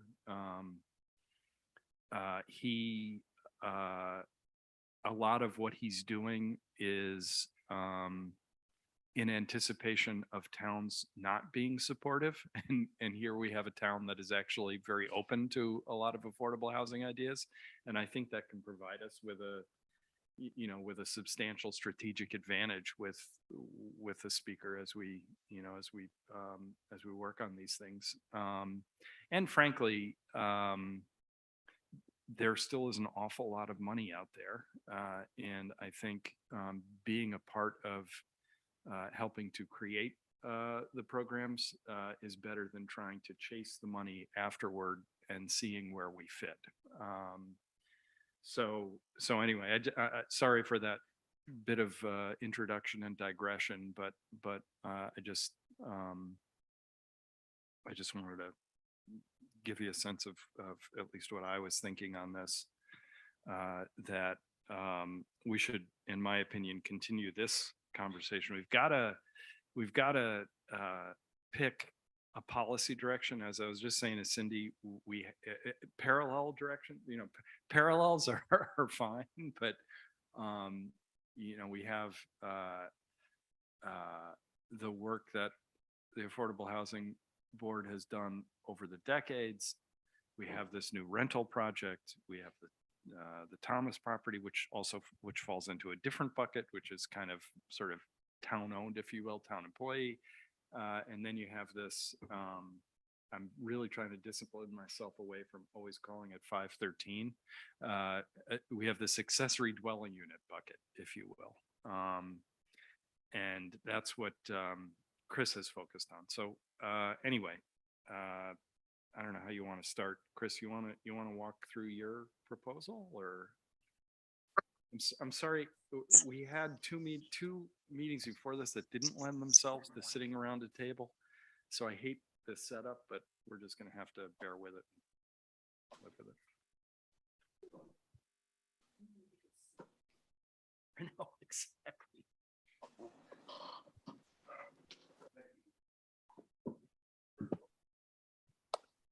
Thank you for the town council and town manager, everybody else in the town for working on this. And as you said, Keith, the state has moved proactively very recently to basically from top down make all towns comply with certain standards in affordable housing. And maybe this will be superfluous, unnecessary, but I still think we should pursue it as an exercise, number one. And also it actually, if you're going to meet with the state, they may like some of the ideas or have some comments. I don't know. I don't think, it's been a year and a half we've been working on it. So whatever happens, the town council, the town will have to enact the state's mandate. So it would be good to practice. Yes, today. I totally agree. Yeah. And, I was so happy to hear that the state was doing this because it would have been a lot easier than. So everything we're hearing, Chris, is that as I say, lay it down across the train tracks. I actually mean that. I mean, I think he has made this comprehensive housing thing his kind of, it's by far and away his priority. And given how much power the speaker has in Rhode Island, something is going to happen. So perhaps, we should think about what the state may do, and that's impossible to really know with a certainty. But how can we leverage, I guess, what the state probably is going to be doing with this document, if anything? And to me, the idea was that the town could expand its affordable housing offerings to the island residents through more quickly through something as an ADU promotion, where the ADUs could be converted into, or the housing could be converted into ADUs for affordable housing, much greater numbers and more quickly than the housing board is able to do, or things like that. The housing board is working on 16 units. Probably the potential through private ownership throughout the island is much greater. It's just, how do we do this? How do we incentivize it? So there were a bunch of ideas that came forward through grants, through loan programs, or I guess those were the two major opportunities that were thought of. And so if those mechanisms are available, irrespective of what the state does, then I think some sections of this really need to be thought through, of how you take advantage of those grants and loans for private development and get the effect that you would like, which is long-term, sustainable, what it means sustainable, ever-present, affordable housing. And again, I don't think this is something that's fixed. Once something is an affordable housing unit, that always stays that way. This is a dynamic process. They will come and go, but we try to maintain a stock of affordable housing units through this type of language. I don't really know where to start. I know you read through this. I don't know if you would like to Yeah. go through the beginning to the end. So I think for me, I'd like to start with the general principle that, or the concept that providing incentives for the development of year-round ADUs, however whichever program, whether people feel like that makes sense, I happen to be someone who thinks that, for example, a capital subsidy to someone who wants to create an ADU on their property in exchange for, a term of affordability or year-roundedness, whatever the policy objective is, could be helpful in terms of incenting people to develop these things. That's my opinion. I know Sven and I have, over the years now, talked about it, and he has his take. But I happen to think, if you did whatever, let's just make up a number. If you did and this is where you would be really helpful, Gail, I think, and Cindy, because you're in the industry. But, say you did $100,000 subsidy to someone who was building an accessory dwelling unit, who was willing to meet our goals, our policy goals. That we're not going to get an affordable year-round unit anywhere for $100,000. That's kind of been my thinking about it, that it's like the cheapest way potentially to actually develop a year-round unit. But now I'm not burdened by knowing a lot about the sort of the planning, the look, et cetera, stuff like that. But that in principle is appealing to me. Well, we tried to do that. We tried to come up with an idea where public and private money could come to the town and be used to provide funding to develop the ADUs with restrictions that the ADU money is not a device for someone to do a modification to the property in the short term and then take the value of that construction without still maintaining an ADU for year-round affordable housing. So that was always a big concern in planning and the people that I have spoken with. So we try to do that. So I don't know really what else to say except for if you have parts of this that you don't want to see or you want to discuss at least, then I think that's might be the best use of time. So Chris, what you just hit on, and I apologize, I'm not more up to speed on what's taken place over the last 5 years around this. At a high level, that was my concern, is you're going to have people who are taking advantage of this and then in a short period of time, turning it around, no longer renting it. Their next of kin are now using it. They've benefited from it, from the property value. What is in place to stop that? And I think 50% of the people they want to do the right thing. This other group is looking, I want to make some money off it. And so what control is in place that incents the right behavior, not the wrong behavior? We came up with a section, hopefully my numbering is correct, but anyways, it anticipates this. And there's a clause in here for abandonment for any reason. But if the abandonment is based when you got a grant or a loan, there would be a penalty clause and a payback clause, of proportion, such that that money would be that penalty would be dedicated towards more affordable housing. So if someone wants to try and do this, it's really taking advantage of the program. It's not going to be to their advantage unless they need money in the short term, because they're going to end up paying it all back plus a little bit more. And that money gets restricted to help incentivize more affordable housing.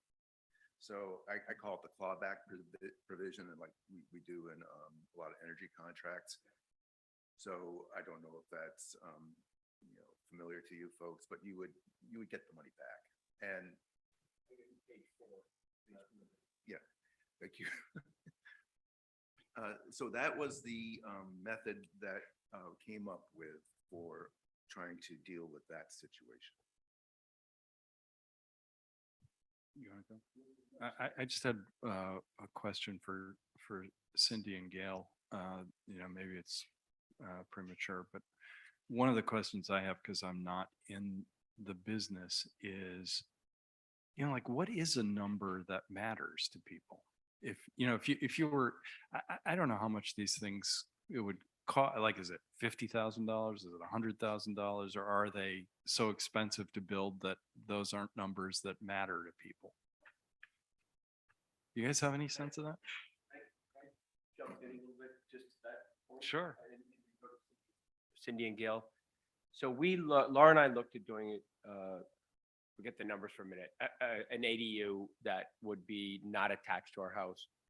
And by the time we looked at it, it was a $500,000 to $700,000 bill, because it would be a separate sewer, it would probably be separate water. I mean, maybe you can attach things, but the numbers were so dramatic that then to be able to rent at an affordable rate, the ROI, there was no ROI.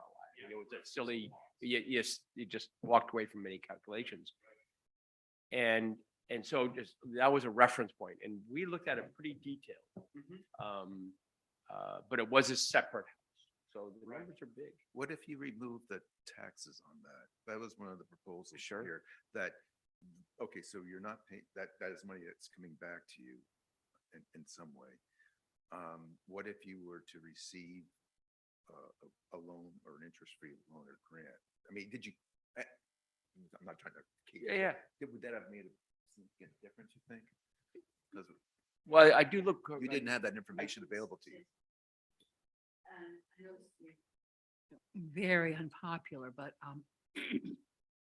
we keep talking about taking taxes off of this, that, or the other thing. We know that all of the affordable housing, I think, everybody supports the affordable housing, what we call affordable housing, which is not, it's attainable, I guess, at best. There are some of us left, and I'm one of them, with substantial tax bills. And I'm getting a little tired of looking at how much somebody pays on their taxes for a new house, which is a few $100s. And they're the ones that are using the services of the town.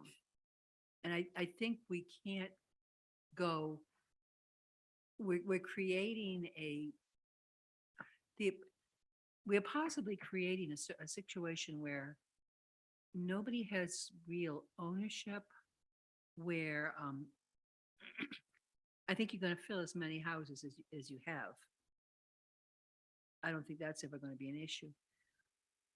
But I just feel like we just don't ever stop with how much we can put into it. And I just wanted to put that out there. I know I'm not the only person that feels this way. Sure. I'm just the only one that's going to say it. Well, But we're not that's taking why we money- have we're not- these conversations. But we're not taking money out of, making you pay more taxes. No. It's something that. If can you go have- into if you tax have base in the property- first place. If you have a tax base and you have property that is taxed far less, everybody is in fact subsidizing. But the the only rest of reason those. that's being taxed is because something was put into it. So that there wasn't tax before. This is an incremental tax. But that, And if you really want to go down that road, how much land has been taken off the tax rolls through other methods? And as far as taxable land, it's not that crazy amount of, it's not anywhere near what you think it was. It's a house. that have the real value. We go back to, I want to go back to jail. and Disagree. getting perspective on engagement costs. I apologize. No, it's great. No worries. And then this speaker set up right here. I'm just curious about, is there an amount of money that really can move the needle? It may be unanswerable, but you know, as I think about a program like this, it's like, well, you know that 10 grand isn't going to make a difference to someone who's contemplating this. Probably 20 isn't, but does 50, does, you know, like what are the things that you know, like, I'm really glad Sven brought up his and Laura's experience, because here you have a total philosophical inclination to do something, but it's so dunderheaded economically that, you know what I mean, that you're just not going to do it. So how do you remove that dunderhead factor? You know, it literally doesn't make any sense to do it. And I'm sorry if that's unfair, but it's just a conversation. Like, yes. No, I said you weren't a dunderhead. It would have been.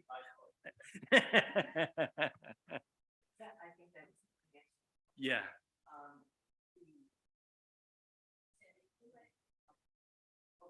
Right here. Just to make sure the green light's on. It is on. Hi, Cindy Pappas. I think that is a tough question. Yeah. Because it's so personal to one's Right. situation. And Sven is exactly right. The cost of new construction is overwhelming. Yeah. And if your septic system or your well is not able to adjust to that burden, and you're then have to contemplate new systems, it's even worse. Yeah. So it's a very expensive proposition to build new. Mm-hmm. So as to what amount of money, you know, depending upon, Yeah, you're right. you know, your economic status, we're talking about a lot of money for Yeah. new construction. I think where, you know, we're talking about lesser amounts of money is where people are trying to retrofit pre-existing structures, a garage, an auxiliary building, in-law apartment in An their apartment basement. In the basement. Yeah. You know, so those might be a little bit more financially manageable. That might make more sense. Where small scale loan would make sense. It also makes it that potential focus makes it less of a landscape issue, if you will, you Mhm. know? Yeah. Right? So you don't, I'd love anybody's opinion on this. I guess, Chris, I can't quite see you through the podium, but, thank you. But philosophically, you know how strongly I feel about 513s in this whole world. My big question is, I can't believe I'm going to say this. My big question is, what's the role of the town in trying to finance and fund something like that? And in essence, by doing this, it's taxpayers who are going to pay. There's going to be a burden. And I guess my question is really, is that what our role is? And I'm not answering it. I'm making sure that is our role, because it's one thing to make all the ordinances or to try and funnel and channel and create opportunities. But if I look at somebody who's got I just saw that New Shoreham was the highest increase in real estate in the last 5 years. If you look at somebody who's got $1 million house, or even a $500,000 house, or a $2 million house, is our job as the government to say, here's $100,000 low interest loan to put a living in place situation. And I just don't know if that's our job. And And let me sort of, and we may be. so you know, yeah, no, let me ask you,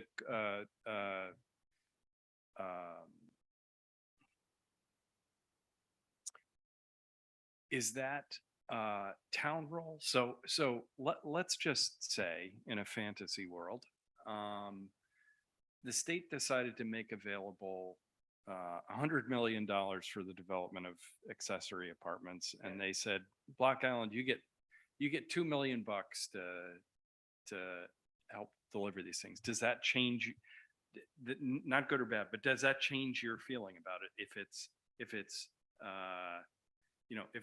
a state program that's funding grants to do something. Shame on us if we don't take advantage of every state program we Right, get, yeah, yeah. because we aren't given many. But I think that's a very different scenario than the town acting. And I think that's a state initiative to look at it. So I see that as a very different thing. My question is, there are businesses, there are philanthropic organizations, there are many things that many organizations that do this kind of thing on the mainland or elsewhere in the country. I just don't know if it's the town's role to do this. I'm going to apologize up front for not having done a lot of critical thinking about this area. But my knee-jerk reaction is that I find it very difficult to imagine a scenario where public or state funds would be used to fund private homeowners on their own property. Just legally, I mean, maybe there's a scenario, it doesn't come to me off the top of my head. So I think that, that's a very rosy idea that the state would provide money to individual homeowners to develop their personal property. So I think that's a tough concept.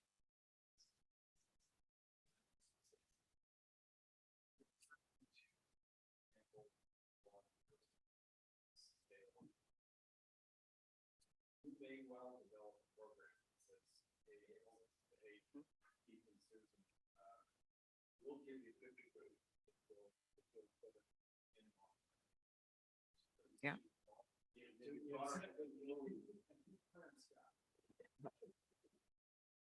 Possible, yeah.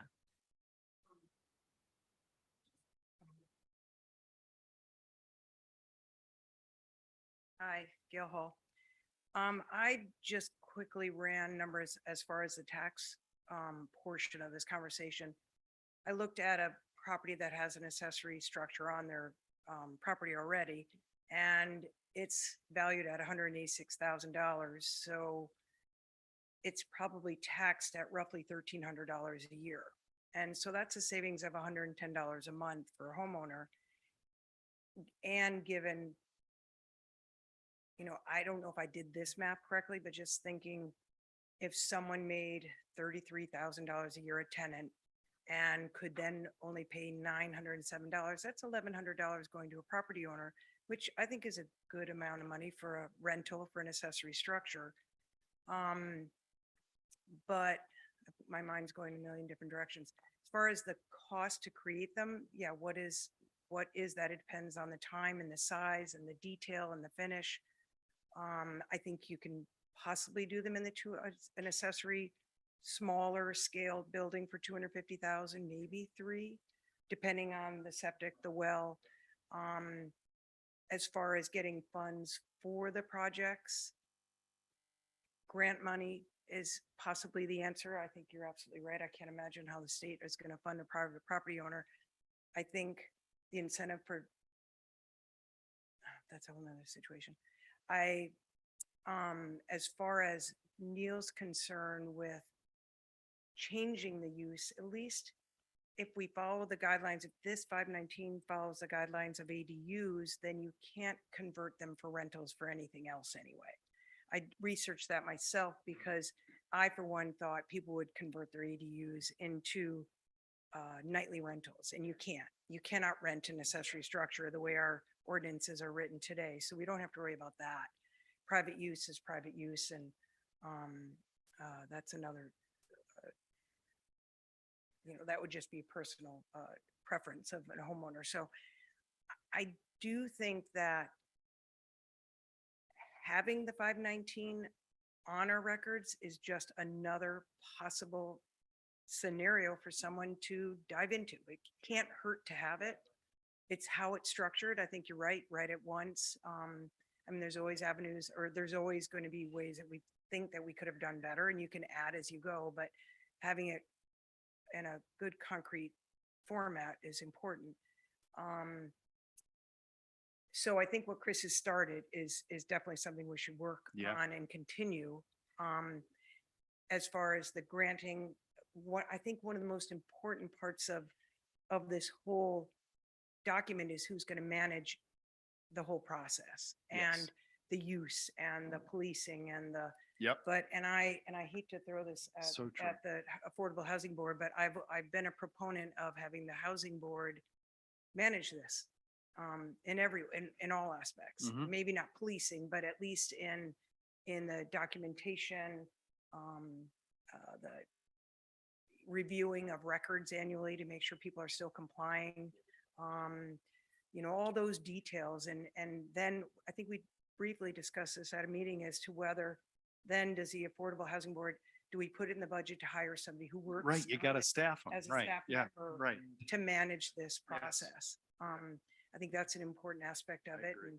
and something we should all think about as a town. Just building on that, I mean, I think this is a subject we need to have quote unquote sooner than later, just rental units. I mean, if rental units are starting to be part of, which I think we all encourage, the portfolio, who's managing those? And we've seen Yeah. situations where they could be managed better. And so I think you're exactly right. So the one comment I asked though, and Martha, I apologize, I got a little lost on where you were going on your personal tax side of it, but if I'm following it. So the town continues to have to find more revenue. So what's filling, so make it up, everyone buys into this. And that we start dropping taxes on everyone. Who's filling the bucket from the money So- from that? The flip side of that argument is this is tax revenue that but for the creation of this unit would not exist. So in other words, it would be, there's no ADU on that corner of my lot now. We build an ADU there, that improvement is not taxed. Okay.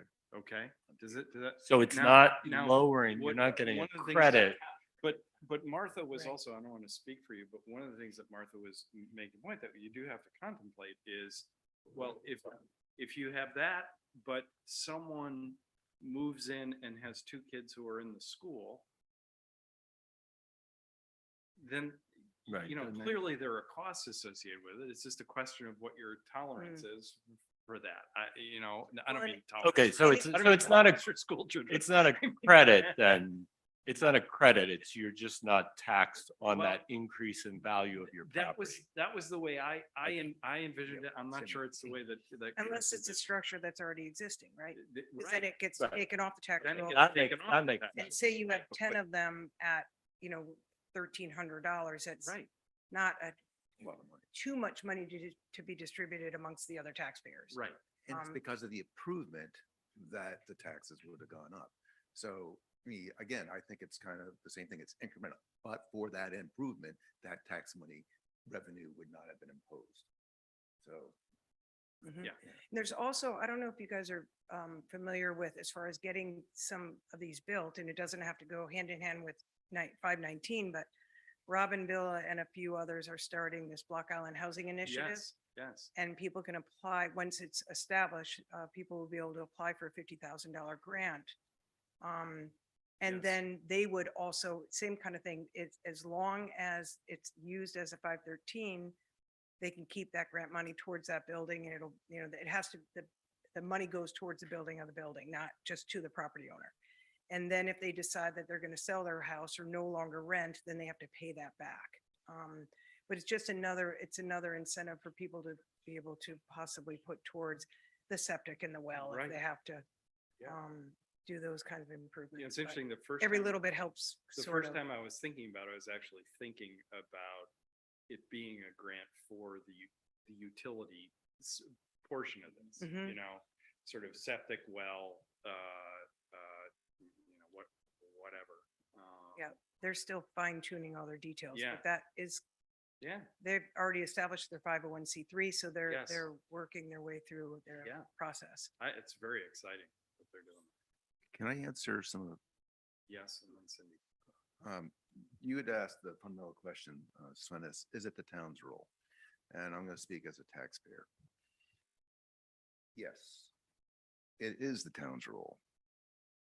If town doesn't want to take it on 100%, then facilitate the private-public partnership.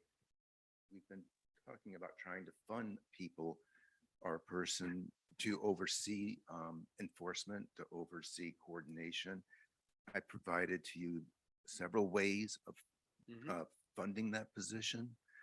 So we all recognize that there is, a lack of enforcement.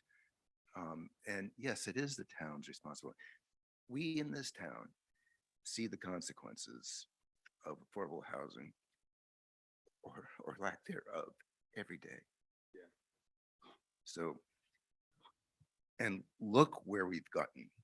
We have done a lot, and it was because of the town and people who were philanthropic and provided money to this town to do it. But ultimately, it was the town that has been doing a lot of this. If you look at all the, I'll call it 501, the 513s that were preceding us, it was a good start, and now those have started to go away. People started abusing the system because of lack of enforcement. But again, without the town, there would have been no impetus for that. So the town is uniquely positioned to see this type of thing happen. And for the exception, I will say that not completely unusual, but the case that Martha Ball is in, I don't think you should destroy good ideas because of, relatively few problems. Those problems you should be able to fix on your own without going after this. Thank you. So just to make sure I was clear, I am fully into, and you know how much time I put into it, 513s, ordinances, creating the structures. My whole question is the town role about providing the bonding, the funding vehicle, et cetera. And I'm really on the finance side of it, not on the opportunity, not on the buildings, not on the funnel. It's more about the idea, and Kale just sort of mentioned it. Well, 519 is good. It would be good to get on the books. But actually, that means we need to do, you make the number up, $1 million bond to be able to have the money so that when people want to do this, we can then give them, or not give them, Well, we can then allocate that 100,000. If I got the system, maybe I'm misunderstanding it, No, but I think you're right, but often in today's conversation, I heard about the Affordable Housing Board. I don't think there is one. There's a housing board. If you want an affordable housing board, there has to be a different model. And so you talked Agree. very early on, we talked about making it a separate entity. And I mean, if you're worried about bonding and all that, and if it's the town's role to do that, then maybe the idea of an authority, an affordable housing authority should be brokered. But if not, then do it through the town. Well, it also, that raises the question, I'm sure that Mary Ann thinks about all the time, and I'm positive Cindy does as well. So you finish the Thomas property, you finish the West Side project.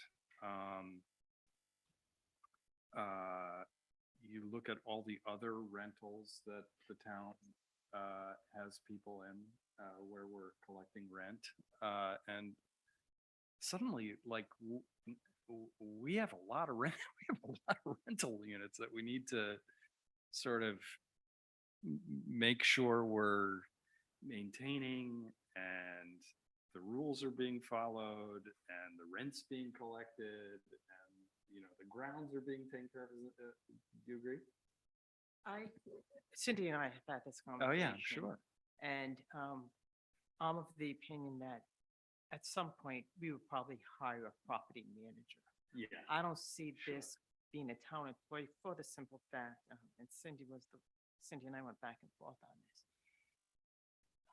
A town employee evicting someone trying to collect the rent. If you have a property manager doing that, it takes that personal touch completely out of this. Right. The other thing is, and this is something I think I would turn to the solicitor to research. I don't know if we can just decide if it's an accessory dwelling unit and someone builds it, that we being the town, just decide not to include that in the valuation. Do we need something from the General Assembly? Or do we then include it in the valuation and come up with an exemption or something like that? So that's one other thing that So I would lead to. That's a the really good solicitor to look question. And I actually, I mean, my own opinion on that is, when Gail was walking through those numbers is, I'm not sure whether a tax abatement is, is what really helps over time. To me, $1,300 a year, I'm not sure that would change my mind. But a capital subsidy might. You know what I mean? Yeah. Right.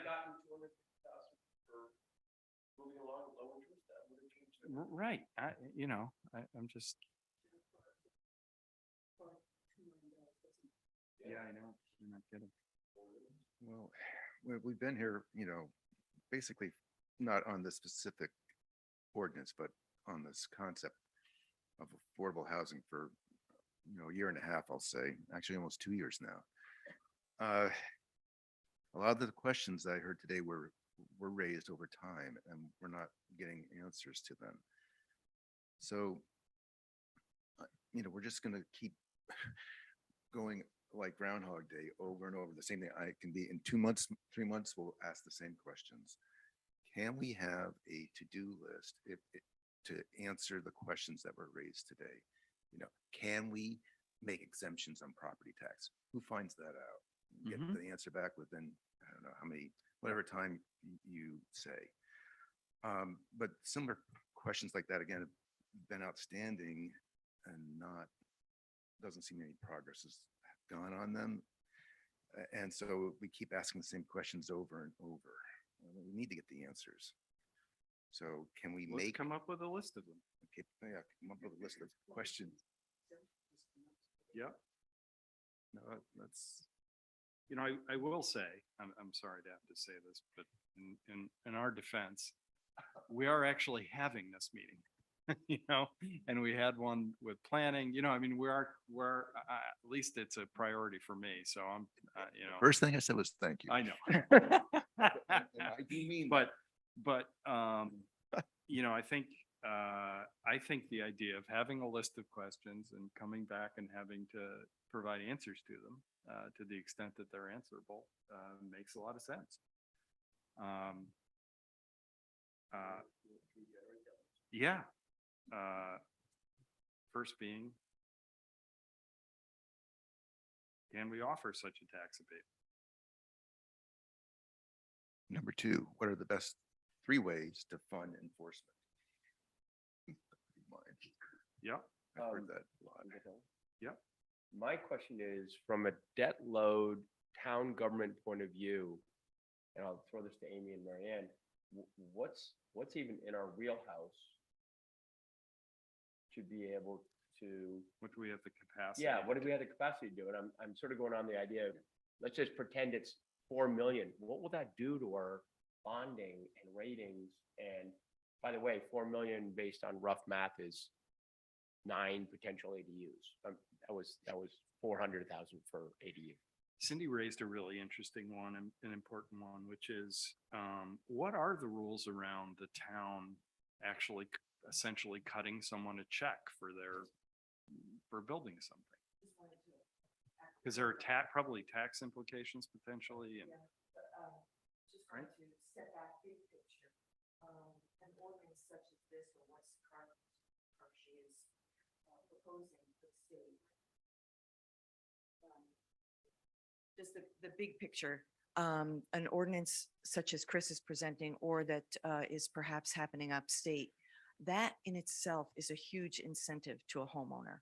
because it eliminates a lot of the stumbling blocks of Oh, zoning Yeah, yeah, yeah. and planning and all of that. That's a And good point. and I yeah. think that that is a major stumbling block for many homeowners or lot coverage. You know, oh, I'm not going to go through that because there's just too many hoops to run through. So the ordinance itself is a major incentive for people that might be inclined. Yep, So I think that's huge. yep. And then again, this is just not well thought out and not highly discussed to date in the housing board arena. But as I look forward to the next decade, our opportunities for actual pieces of land are diminished incredibly. There's just not going to be that many places where we can say, oh, let's, put a development here. Let's even add a single family house there. Our options are going to be extremely limited every year that goes down the road.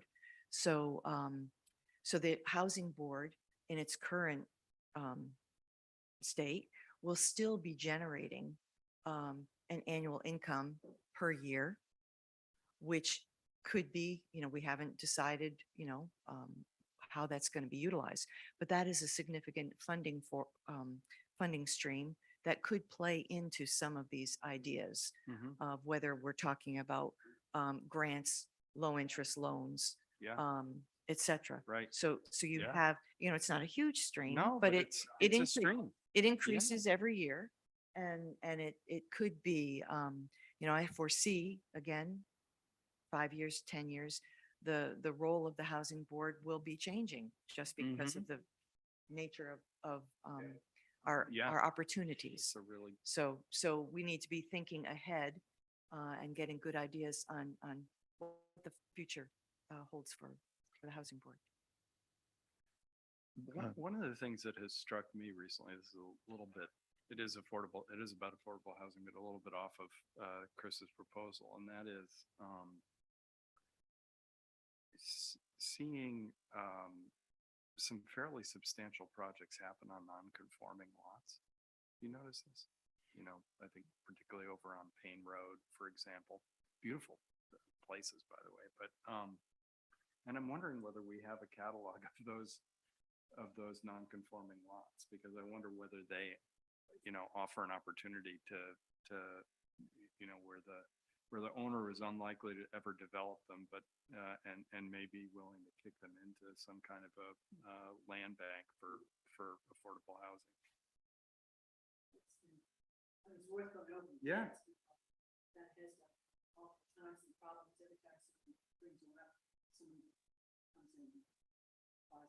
But for example, with, I don't want to give Robin additional work, but if you have a 501c3, it doesn't have to be to the town. I mean, they could get some tax advantage for doing that on a piece of property that they never intended to do anything.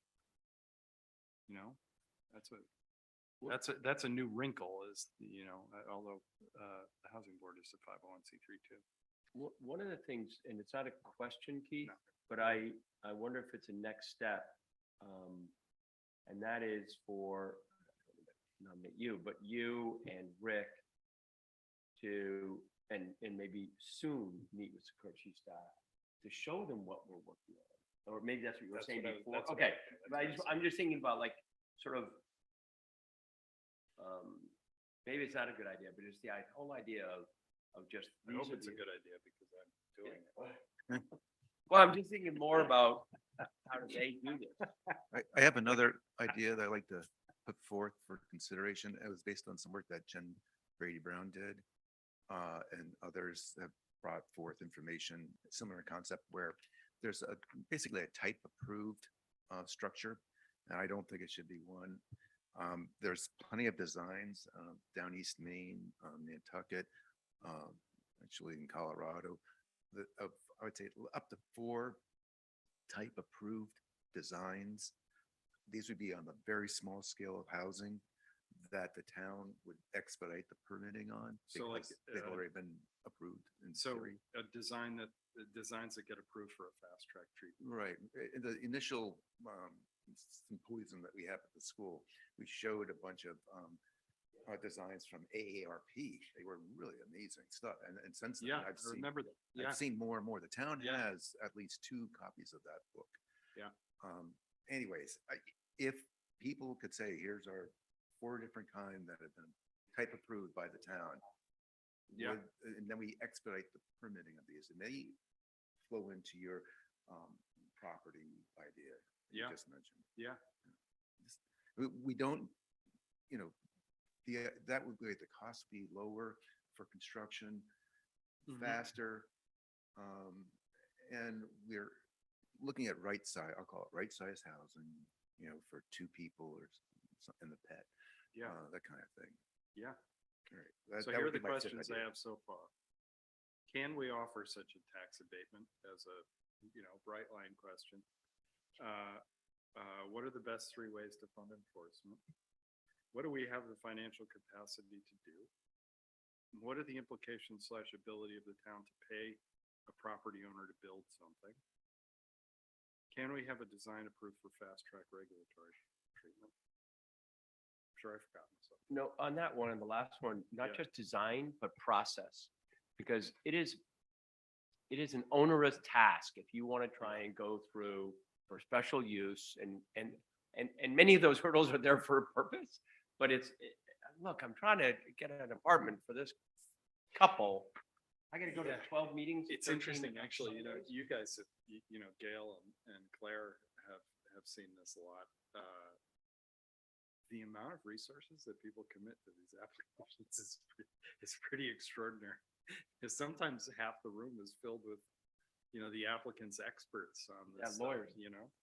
So I guess it's not just the design, but it was also the ability to not Yeah. skip, but. Yeah. And this. And it allows Jen to check Yes. Yeah, Maybe we can have a prescriptive, I realize the ordinances are kind of set up with a prescriptive program in there, but not for this, yeah, not for this type of approach. yeah. So maybe we need to develop a prescriptive process for small ADUs.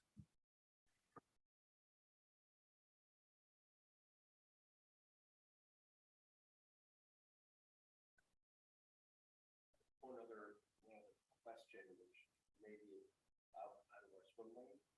If there is a 501c3 or there's an organization that is aligned with our objectives on affordable housing, can we help them with low interest loans rather than us funding?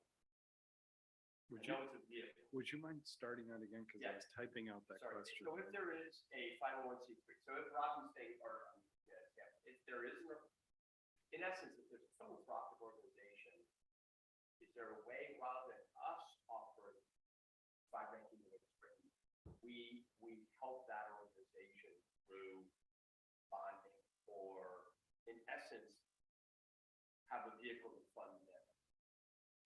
So I'm not sure. Let's flush this out because I didn't. I'm not. So what I'm, Mhm. We've just had a budget conversation of community support. Mhm. And what do? We've given appropriations to nonprofits. Mhm. right, so in essence then. Right. So what I'm going to is rather than, where I'm going to, rather than the town having a funding mechanism and the town then providing $100,000, there would be a funding mechanism for us to, whether it's bonding or financing or funding an organization. And in essence, it's the same idea, except it's going through a filter that's not. Does that make any sense? Not really. Good point. You said that we do this already through appropriations, so it's not crazy.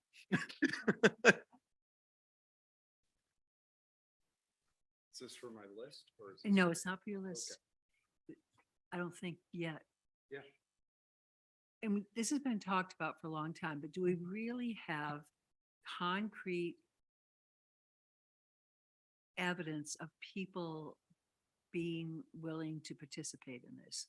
Not people who've signed a survey on bulletin board or something like that, but actually real people. Anecdotally, I can tell you of a few people. I can't tell you of a groundswell. What was one of the major disappointments of this effort was the lack of people signing up to help rewrite ordinances. And I don't want to interpret that as as apathy. I think people are loath to get involved in anything like this in the first place. But I have no concrete information that says, yes, they will come to this. But I know without it, they will not, most likely. So I think it's worth the effort. Sort of like the spaghetti strategy, because you throw it at the wall, something will stick eventually. There's no proof just out of anything in this area. You know, I mean, I just know I've heard over the years, oh, people are going to do this, people are going to do that. And when the rubber meets the road, they don't. So And that's why we wouldn't be where we are right now. If all the, well-intended, well-meaning, oh, we're going to do it, people really did it in the past. As far as apathy in writing ordinances, I certainly wouldn't take that as, I wouldn't be disappointed on that because it is it's going to have to go to the lawyer. The lawyers have to rewrite these things all the time anyway. People can't, it's just the way the world, unfortunately. People are just scared of so thinking of making mistakes. That's it. Well, yeah, and if you don't get it right, it's not going to stand up in court, and that's just unfortunately the way we are. But you start off with the process. I told people, you you're start not, off you're with- not going to get right. It goes before all these different organizations and they're going to winnow Yeah, it you do a down and draft. write it. But at least you give them something to work with. Mhm. And I think on the sort of people being willing to do it, I actually don't really, at least for me, I'm not looking for a groundswell. In other words, if we could, if you could get a few things to happen. Well, I want to just know if You know there, what I if, I mean? don't know if Yeah, there are no, any. yeah, that's because fair. we've done these Yeah. things before, Yeah. and you just end up with Yep. nothing when you're done. And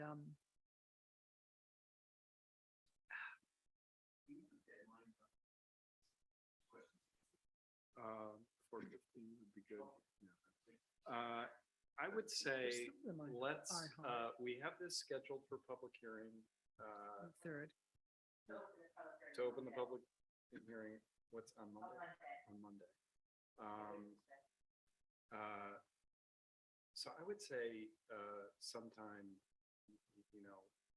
late, few weeks, does that make sense? Does that Again, mean- just wanting but to. some of them are very simple. Yeah. But they require, you gotta ask the lawyer, Right. Yeah. But I it's think, gonna be I a few think there are things that a lot of those a lawyer can answer pretty quickly. I'm volunteering to work on number 5. Can we approve 4 different house designs such that we can have expedited Great. permitting? Terrific. While I do. Why don't we just go around the island and look at houses? While I did, probably the one here who's voicing concern or not concern, but questions about if it's our role, et cetera. I think this discussion is critical and I really appreciate you pushing forward for it because you and I sort of had a discussion a year and a half ago and finally now it's in front of the public, right? So thank you. And it's not going nowhere. Now we just got to figure out what it is. A There's little bit. quite a few other people that are behind the scenes on this. So Well, definitely it's not me. Yeah. This is terrific. Thank you. Chris and Cindy, I'll be reaching out to you when I have the date. So I'd like to pick your brains. Mr. Lewis. On your list, there's Lewis, the record. Yes. On your list, there was an item about Boston Line. There's 3 items about the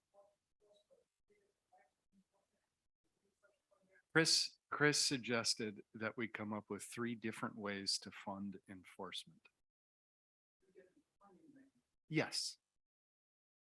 So I think some people have mentioned it today, and I'll deal with one. I don't think it's adequately addressed today. One like real question about it. And I think that's another side. Specifically, we just gave the 5 changes, modern changes, sometime in the past. And we somebody removes the 513, all the 513 that should be actually important information, not, we have no idea what that part of the population is. But for anybody to remove a 513, because we're so lax in our housing inspections after the fact, to see if people are still following the municipal law. We know that a lot of, we know motion, a lot of indoor enhancements usually get done without permits. I think we need to think a lot harder about what we can enforce. Not only those rules, but these future rules, that people who want to unwind their subsidy. And we can stop happening in 20 years, so we have to decide I think that's a priority for all of us. I will say, I think Jen Brady actually did a big chunk of Yeah, research. I was just going to say, This is a bit of a, what happens, I think generally often in communities where something becomes an urban legend, in a way. And Jen actually, in answer to questions probably from people like you, did a lot of research on this, and it turns out they're largely being used. It turns out they're largely being used for the purposes that they were approved for. And the ones that have been abandoned in a manner consistent with the abandonment part of the ordinance. Sure. Mhm. Yeah. Yeah, that's fair. Absolutely. Yeah, No, I don't, yeah. Yeah, I agree. Yeah. but I think the problem has never been the people who get the 513s, the people who go through the process, the people who have things recorded, they're not the problem. It's the people who don't do anything at all. So it's not on anybody's radar. yeah, keep in mind. That's the problem. The 513s are inspected, yeah. The what? No, that's the much bigger issue. Because that's, and how do you can't do, the zoning official can't just walk into somebody's house and say, let me look at what I heard, what somebody said is here. That's not legal. And that's where we have a big, that's like the elephant in the room that nobody will ever talk about. Because nobody knows how to get their hands around it. You know, one thing that is going right on right now. Obviously, involved in the mind, this is a question in the past. The current vision of Revamp, Chicago, yeah. They don't have access to half the houses on the island. All those people live here, don't they? I thought all those people lived here. Oh, I'm sorry, I'm at the wrong board. I'm at the wrong committee meeting. Yeah, definitely. I hear that loud and clear. Absolutely. I'm on social media more than you are, David, believe me, I know. I'm on social media more than you are, a lot more. And I see all the things that are for rent.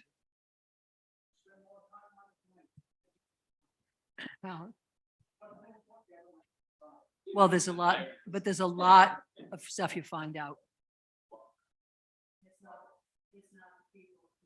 It's not the people who got permission who are abusing it. It's the people who never got permission. That's the problem. All right, we have our list of questions. We're gonna take a few weeks and answer them, and we're gonna press on in this process. Motion to adjourn?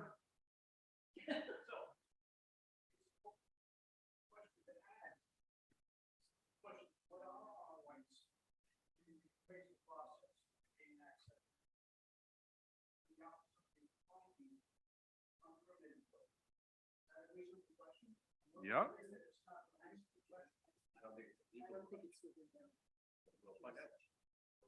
But I'm gonna write it more generally. Because it's not just apropos of reval, it's what does the town have the authority to do to drive out to Lewis Farm and say, ah? It happened this week, you know. I happened to be, I was on vacation when Vision appraisal was the first time, Yep, and the second time. yeah, To see him inspecting one of my son's built. yeah, yeah. Son's building with the 513 unit that's not registered? No, that's the workshop.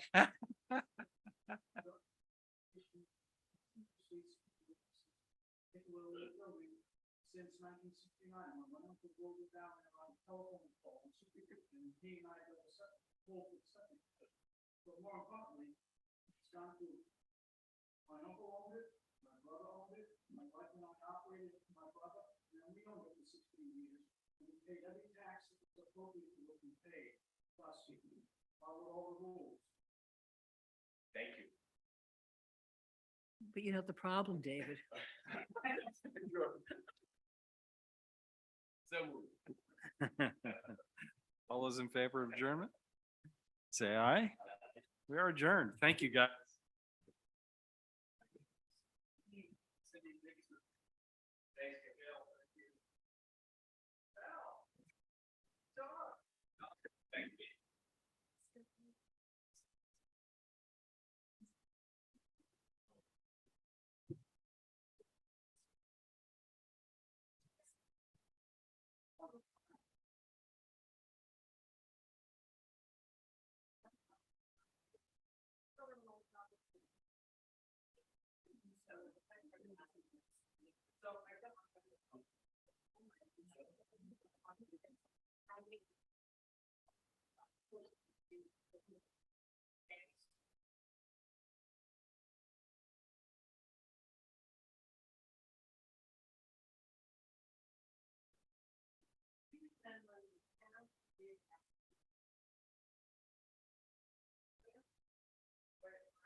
Very much.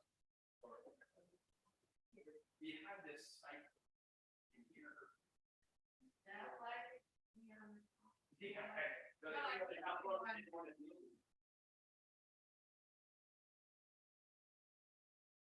Yeah, I guess you, I mean, if I were you were younger.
So is this not working? So HTTP is not, I mean, It will be, but you just won't have video.